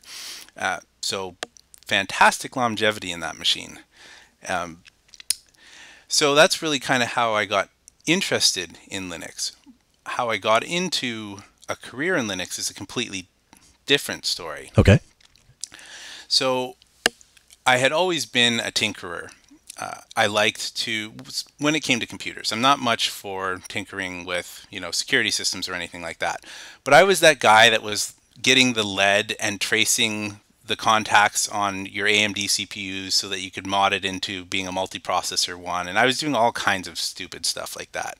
And it was legitimately stupid. I probably could have fried myself several times over because I just take the fan off and start tinkering around with it while it's on. What does this button do? Yep, exactly. I grew up with dip switches and macro processors and all of this sort of stuff inside of a computer. So I was never really afraid to tinker around with anything like that. So when I went to university, our university help desk people were, let's say, lacking. I hope none of them are listening. I'm sorry if you are. So that led to me actually supporting my faculty's computers, particularly when it came to big presentations and stuff like that. And through that, about this time was when about halfway through university is when I had switched to using Linux full time. And so one of my professors looked at me like, this computer thing, so why don't you take care of my database? So I became like a database administrator. Very qualified database administrator, by the way. Yeah. But that kind of worked out for me. So I did that until the end of university. And when I finished my undergrad, which, by the way, was in political science and history, I had 2 undergrads. This professor said to me, well, if you want a job, I'll give you a job. I'll pay $30 an hour, but you have to take your master's. So she strong-armed me into taking my master's in political science. And one of the things I had to do was do the teaching of the first-year database class that is required for reasons. I don't know. I don't know why universities choose which courses are mandatory, but I had to take this class that nobody wanted because it was always the first-year people, and the teachers didn't want to teach it, and the students didn't want to be there because they had to be there. So it was an interesting transition. So I'm getting all of this experience with databases, which I've long since forgotten. But I've been running Linux this entire time, and I see a post from IMAX, the movie studio, saying that they're looking for someone, and it was one of those things that I knew that if I could get them to talk to me, they'd hire me. I don't know why. Maybe it was just, teenage arrogance. Well, I guess in this time, early 20s arrogance. But I hounded them until I actually got them to talk to me. And they hired me because I threw around terms like CentOS, which at the time, this is like 2005. most people hadn't even heard of Linux, let alone CentOS, the Red Hat clone, right? People had heard of Red Hat and Mandrake and maybe had heard of Ubuntu at this time. So that's really how I started working with open source, and things kind of progressed from there. So I worked for IMAX for 3 years, working in the post-production part of it. So we took the film, the artists took the films, and IMAX was particularly interesting because their entire workflow was Linux. The artists came in, we had 300 artists that would come in, and they'd sit down on these CentOS machines with Wacom tablets, and they'd do their thing. And it was me and one other person that would support the entire artist workflow. And I learned how to do bash scripting, and I learned about practical networking. I started to touch things like Gluster, although that was like super beta. I learned about how to work with scripts. Like I did a lot of bash scripting, and I started to pick up Python during that time. Okay. So that was really the launch into it, and after that I moved on to a job. So during this time I had a girlfriend, and she became my fiance. And I'm looking at it, and IMAX, while it was steady-ish, the post-production is only happening when there's like no movies to be shot. So the job starts when the bad weather hits. So it was a winter job sort of thing. I would work from, say, September through to April or May, and then when the movies are actually being shot, there's obviously nothing for us to do in post-processing. Right. So I was looking for something more steady, just year-round, I guess. And I ended up getting a job at a place that had nothing to do with open source. They had a couple of SUSE servers, and that's why they hired me. And one of the things that always has stuck with me about that job is my boss at the time was he was Slavic, and he brought me in, and he says to me in his very, very Slavic accent, "You know why I brought you in?" And I said, "No, not really." He's like, "Because you had political science as your schooling, and you're applying for a technical job." And he said, "You have," and I'm not going to say it because we're on the air, but you can. No, Steve, I think we having a bit of a technical. There we go. You're back now. Sorry about that. So you're having a conversation with your professor, and you said, "We're not going to say this on the air, but." So the guy, this is the boss that's interviewing me. He says, "You know, you have political science as your background, and you're applying for a technical job. You really have." I think the Jewish people say chutzpah. And okay, he hires me because I apparently had the gall to apply for a technical job when I had no real technical schooling. So I went into this place and found out that they had infrastructure that I don't even know how it was standing. It was kind of standing on one leg. They had SUSE servers that weren't supported, hadn't been patched. They didn't know how to do database replication. They weren't doing HA, anything.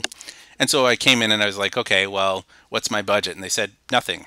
And I'm like, I'm going to put CentOS on these machines. And so that's what I did. And for them, I actually wrote a fork of Anaconda, which is, for the people that don't know, the Red Hat installer. So my previous job at IMAX, like I said, I'd started to pick up Python, which when I opened up Anaconda, I was like, oh, this is Python. I know how to do this. And the reason why I forked it was because at this time, live CDs were almost unheard of, at least for enterprise-y software. Mm-hmm. So I made it a live CD where it boot into the desktop, and there were 3 icons, and you would click on the icon and it would generate you a kickstart file for the different type of server that you wanted to install, and then would go ahead and install it. It would provision it that way. So it was just that sort of thing. So that wanting to be a tinkerer, and I'm getting to the Red Hat part. I know there's probably some people that This is a great hype. I just have to tell you, because I'm like riveted. Usually, I have a trouble struggling letting people talk on my show, and I'm riveted to the story. So this is great. I am going somewhere. I'll get to the whole how this all ties in. So, anyways, I go in to do this, and I kind of saw the direction the wind was blowing. When I started, there was me and one other Linux guy, and he was quite older. He fancied himself a programmer in Bash. And I really mean that. Like, he would write 3,000 lines of Bash and call it and it was legitimately a program, but like really hard to follow. Bash, as once you get to a certain size, is just cryptic. But anyways, they decided to let him go, and they kept me on because I had made these efficiencies to their infrastructure. So my time was becoming less and less needed. There was just more and more of my time I was sitting kind of given time to myself because I'd made these efficiencies. I didn't need to care and feed things. So I started doing things like I learned how to compile Python for AIX, because AIX doesn't have a native Python interpreter, and a lot of the clients that we had would not install an AIX anything. That if it didn't come out of the box, they were not installing it.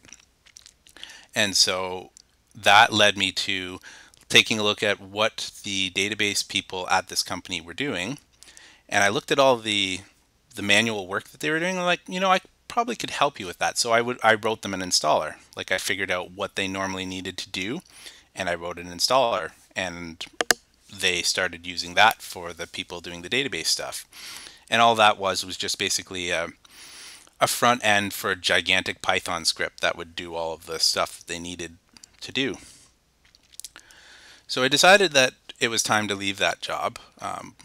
I kept saying to my wife, I don't know how much longer they're going to keep me along, because I'm doing like 20% work sort of thing, and I was feeling bad about it. So I ended up taking another job, and this company did work for the auto industry. So they do the websites for all of the major auto industry, particularly like if you go to Chrysler, for example, and you want to rotate the car, or you want to add new rims and all that sort of stuff, all of those images run through this company's servers. Mm-hmm. So, people-wise, not a really big company, but importance-wise, high impact. Right. And I just did the same sort of thing. I wrote a Django web front end for doing deployments, because we had an issue of like who was deploying what and when and all that sort of like kind of auditing trail. I picked up a lot more Python at that place. And during this time, I was like, I really wanted to start going to conferences a lot more.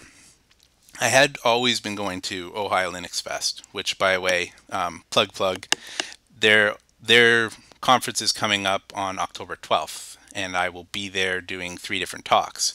But getting back to this job, I convinced them to send me to PyCon, which was in Montreal that year, and this turned out to be a very pivotal thing in my career. Not only did I learn a lot of stuff, I was able to demonstrate to the company that sent me, look at all these things that I've done for you using Python. This is in your benefit to send me. And I went and I learned a lot of stuff, but I also met a fella there by the name of Tom Calloway. He was managing the Fedora booth at the time, and I was wearing my Boston Bruins hat. Now, anyone who knows anything about hockey will know this is something you should not do in Montreal, because Montreal, they really despise Boston, and that spreads out into the fans. So again, I kind of attracted attention by being daring. I'm wearing my Bruins hat. I know that this is a bad move. I'm wearing my Bruins hat in downtown Montreal. Tom happens to have season tickets to the Bruins. He notes my hat and says, "Hey, you look like a guy I should sit down and talk to. Do you want to go and find the Bruins game tonight?" So just like that, I don't know anything about this guy. I didn't know that he was really connected to Red Hat or anything like that. But because I'm wearing my Bruins hat and I'm standing out, we go traipsing around downtown Montreal to a bunch of different bars to try and get them to turn on a Bruins game, which they didn't. So we ended up just like hanging out at the hotel because I had a subscription to the NHL Online, and we watched the hockey game that way. And during that time, he was just like, well, what are you interested in, and all that sort of stuff. And he said, well, you know, you might consider this type of job at Red Hat. And the job that he had in mind was basically the job of a tinkerer, not a code writer, but not just a pure implementer, someone who has to be creative and think on their feet. So what I do for Red Hat is I actually go into a client site and I help them think through different strategies, whether it's security or, you know, how their deployment pipeline kind of flows, or sometimes it's as basic as you guys are talking past each other and I understand what both sides are saying and I help them rectify their lines of communication. And there's a lot of freedom and creativity in this role. I get to go in, I get to play with things that you wouldn't even imagine that people would be doing. And some of it's crazy, like I'm going to have, you know, 500 containers to do one thing, and some of it is genuinely innovative. So I ended up getting my job at Red Hat, not because of Tom, which is what you might think. He just was the one that kind of nudged me in the direction to go apply. He said he would give me a reference, and he did, but no one saw the reference. And that was the funny thing. This job that I had working for this company that does the websites, it got to the point where it was bad. Like for me, it was just terrible. And one morning I just woke up. I waited for my wife to get up and I said, God's telling me today is the day I'm going to quit. And I quit like that. And I went. Okay. Yeah, it was bad. And my wife just took it in stride. She's like, okay, I trust you. And so I was out of work for about 4 months. And during this time, I was like, you know, I should contact Tom and see what's going on and, you know, whatever. And he's super busy guy. Lots of people like him. So it's hard to get his attention. And so, like, the communication would lag days at a time between emails or whatever. So I just applied for a job at Red Hat. And it should be noted that I've also applied at Canonical. I went all the way through to the final rounds with Canonical as well, and we decided that probably wasn't the best fit for me. But when I went to Red Hat, I got the recruiter, and the first thing that I said to her was, and I'm completely serious about this, I will work in your mailroom. I've always wanted to work at Red Hat. This has been a goal of mine, and like I've been trying to get you guys to talk to me for a long time. And she laughed, and I was like, no, I'm serious. Like, get me in the door somewhere. I will do whatever it is that you want me to do. Right. I will make myself so valuable you won't be able to shove me back out the door. Exactly. And that's exactly it. And she thought I was joking. And then when I repeated that to the next person, so I passed her screening. And when I repeated it to the technical guy, like, then it started to kind of filter up the chain of, so then I ended up having 5 interviews because they didn't know what to do with me, in a good way. So I had to take their programming test because they weren't sure how, like, where I was going to fit in. And at the time, I had passed their programming test with the highest that they had seen at that point. That's not to say I'm an all-star programmer. It just means that because I had been doing interviews and stuff like that, I may have been more prepared to do that type of thing by the time that got to me. So I scored really high on the programming thing. But then they had me talk to like an infrastructure architect guy, and he really liked what I had to say. And so now they didn't know what they were going to do with me. So my final interview was they got 5 heads of departments somehow for an hour in a room, and they flew me out to Raleigh, and they said, you will give an hour presentation about something you did related to the cloud. And so I had, like, there was the head of the containers, that at the time there was the head of Kubernetes, there was a programming guy, there's a bunch of these guys. And my first comment was like, how did they get all of you guys together in a room? Sure.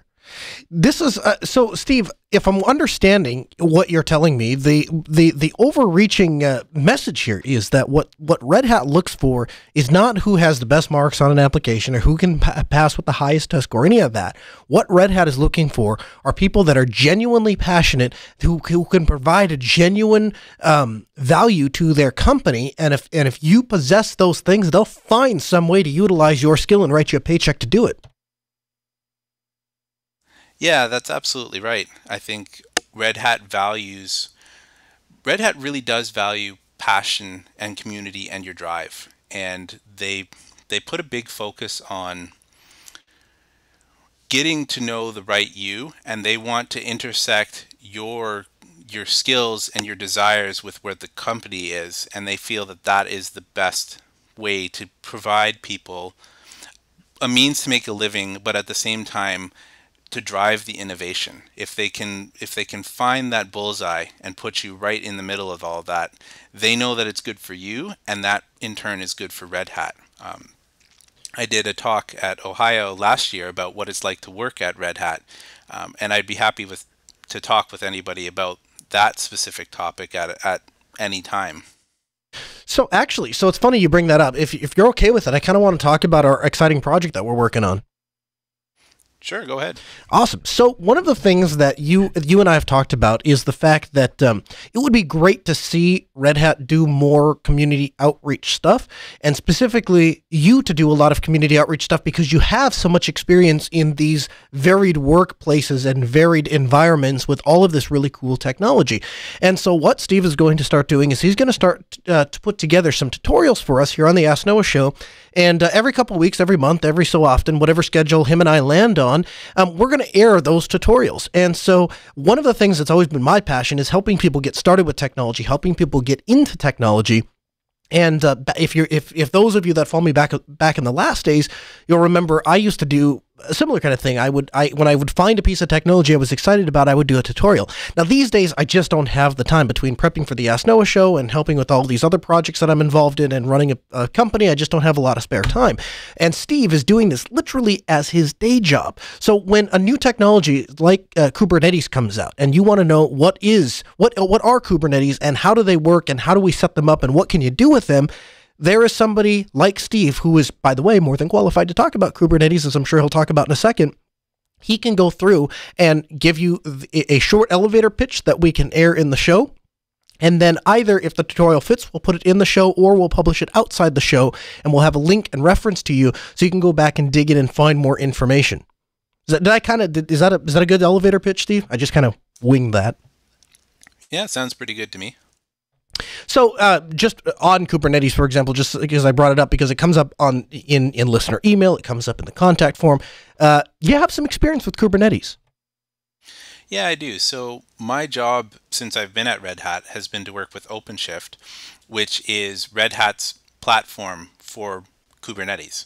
So it's basically Kubernetes with a lot of enterprise features that we built around it that maybe didn't exist at the time or didn't meet the needs of corporations. So that's what I do almost every day, working with Kubernetes and containers and things of that nature.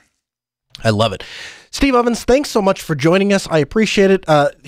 Follow him on Twitter at Linux Ovens. We'll have a link, of course, to his Twitter in the show notes, as well as everything that Steve has talked about. All of that will be linked to podcast.asknoahshow.com. Anything else you want to add before we let you go, Steve? Just that I promise not to spam you on Twitter. I really detest people that make 700 posts a day. So I post like once a week or something like that, and it's not personal.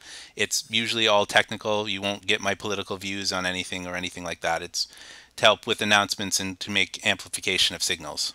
I love that. That's fantastic. Steve Ovens, thanks so much for joining us on the program. We'll get you back in the program real soon. Thanks, Noah. I appreciate it. 1-855-450-NOAH, 855-450-6624. You can email us live at AskNoahShow.com. Make your voice heard, become a part of the program. If you're not in our Telegram group, you need to be. Telegram.AskNoahShow.com. I think we're getting to the point where we're a little overdue for a drawing of sorts. We're going to have to give something away. Something good is going to happen here in the next little bit because we just haven't done anything fun in a while. So details on that to follow. But this week we had an interesting discussion in the Telegram group. I am part of a number of different groups. They're not related to the Ask Noah show per se, but of course, any place I am, it's show prep material. And one of the home lab groups that I am in, there was a discussion this week about a service that Amazon is offering called Amazon Next Generation. And this service is an installation service where a contractor builds your house, or builds a house, I should say, and they contract then with Amazon to put Alexa and smoke detectors and Wi-Fi and all of this stuff that is all tied to the Amazon cloudosphere. And then you schedule a time with your Amazon consultant, and this Amazon consultant comes out and turns your smart home on for you. And there was a gentleman that purchased a home with this Amazon Next Generation installed, and he noticed that he's a technical guy. Obviously, he's in a group that we talk about home networks and stuff like that. And he finds this very expensive, like $1,200 Ruckus access point. And he says, what is this thing, and who would leave this in a house? Why is this here? Does a little bit of digging and comes across this service that exists from Amazon that, quite frankly, you can barely find anything out, and unless you really, really dig.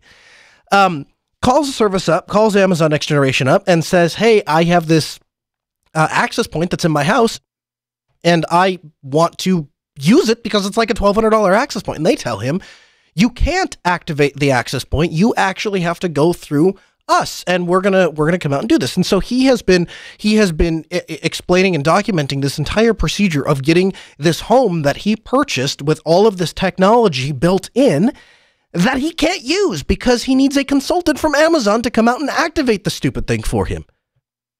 So we've been having a lively discussion about, what do you think? Do you think that's a good idea? Do you think it's okay to have companies that are building technology into your house that you can't use without their blessing?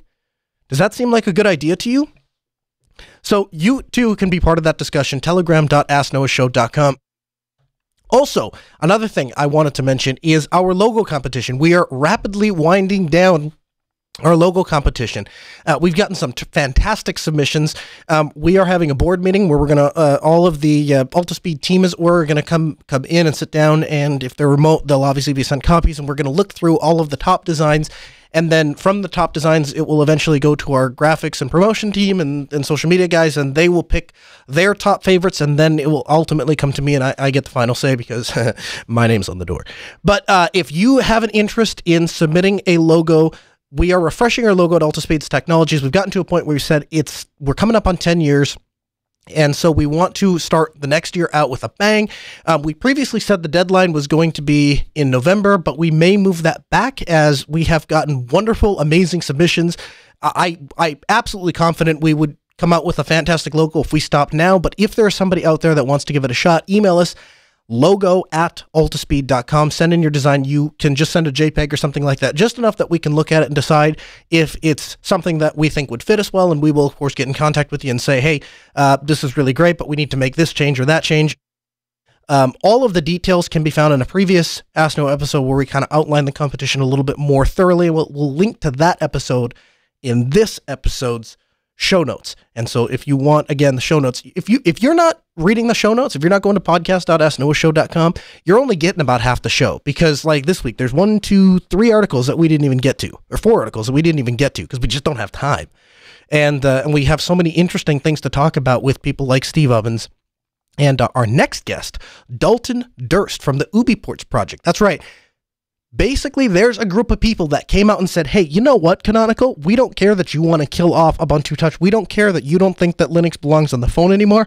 We're going to continue and pick up that battle. Now, I'll be perfectly honest. This is not necessarily my cup of tea, but there's somebody out there doing it, and so we want to highlight it. So, Dalton Durst, welcome to the Ask Noah Show. Hey, Noah. Thanks for having me. Hey, I appreciate you being here. So, for those that don't know, I guess start with the, give me the 30-second elevator pitch, as it were. What is UbiPorts? So UbiPorts is a foundation and a community that creates Ubuntu Touch, the mobile operating system that is focused on privacy and security. Awesome. As Canonical began to wind down Ubuntu Touch, you guys decided, hey, there's something really cool here. There's some cool technology that is happening here, and we think that this should continue. There is a user base for this. We want to continue it. And so you've continued to develop it and carry the baton forward despite Canonical sort of pulling the plug. Is that kind of right? Yep, that's exactly it. After Canonical made its huge announcement on April 3rd, we wanted it to be an April Fool's joke so badly. Marius basically took up the torch and said, we're going to do this, and the rest of us were a little upset at first, but then we realized, yes, this is the way that we need to go forward. So you took that disappointment and turned that into passion. Yes. That's outstanding. I love that. So talk to me about who the target user of Ubuntu Touch, the target user of UbiPorts. Who is the kind of person that wants to install this alternative ROM and run this alternative operating system on their mobile platform? So we find a lot of people who are very interested in privacy and having a choice over who can use their data, because as you've said on this program a lot, it's very important to give users the choice, not necessarily completely stop all data collection, but to give users the informed decision. So people who are very interested in making that choice, people who are interested in having a Linux-based operating system that isn't Android and actually allows you to do some things that Android won't allow you to do on your phone, such as using a terminal with complete Ubuntu commands available.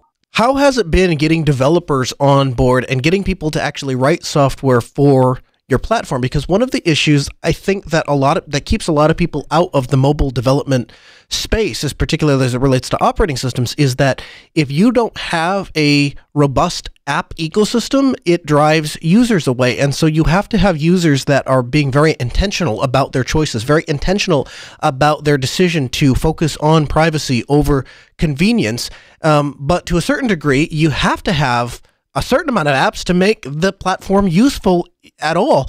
And how has that been to get developers on board, to get people involved, and to build out that app ecosystem? The app ecosystem is very important to a mobile operating system. In many cases, people say that's the only part that matters. We're very lucky in that Canonical did a lot of the work to get app developers on board, and we basically inherited a lot of them from the Canonical community.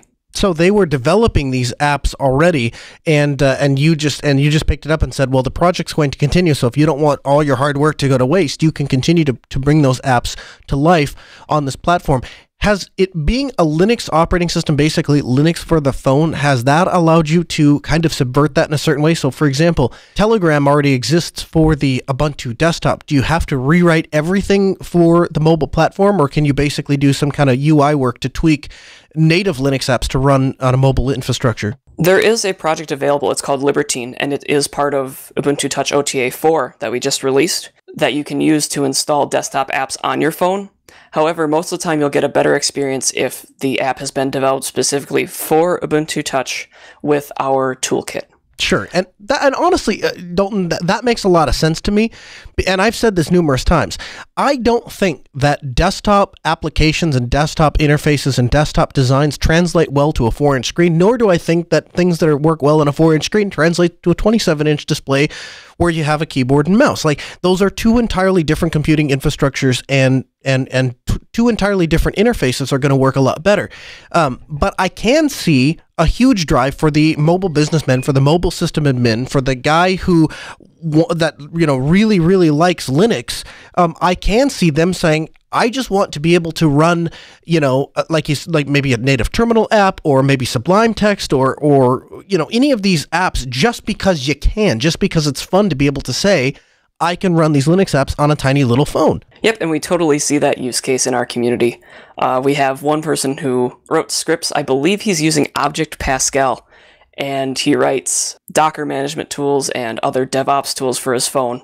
And they aren't with the Ubuntu toolkit, but they do look like a lot of fun to write and use. How has this taken off with developers? One of the markets that I could see UbiPorts doing very, very well with is the developer market, the people who like to bang on code and hack on things, and they want complete and total control over their device. Maybe it's not even a privacy thing, maybe it's just a control thing. Have you seen an uptick in developers saying, I think Ubuntu Touch might be a really cool place for me to be as a mobile app developer? So we don't have a lot of data on exactly who is using Ubuntu Touch. One of our catchphrases is, we don't know who you are, and we want to keep it that way.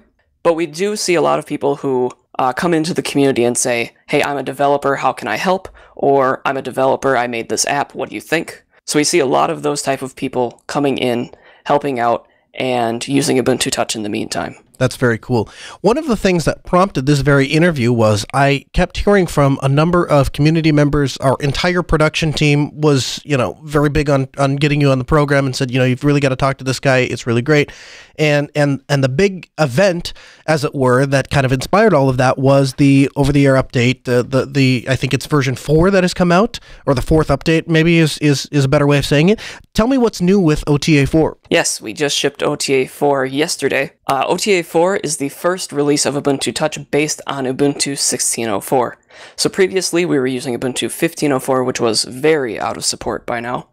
So now we're getting fixes from the canonical security team, as well as just being on that supported release of Ubuntu. It's really good for us. Why 16.04 and not all the way to the latest LTS 18.04?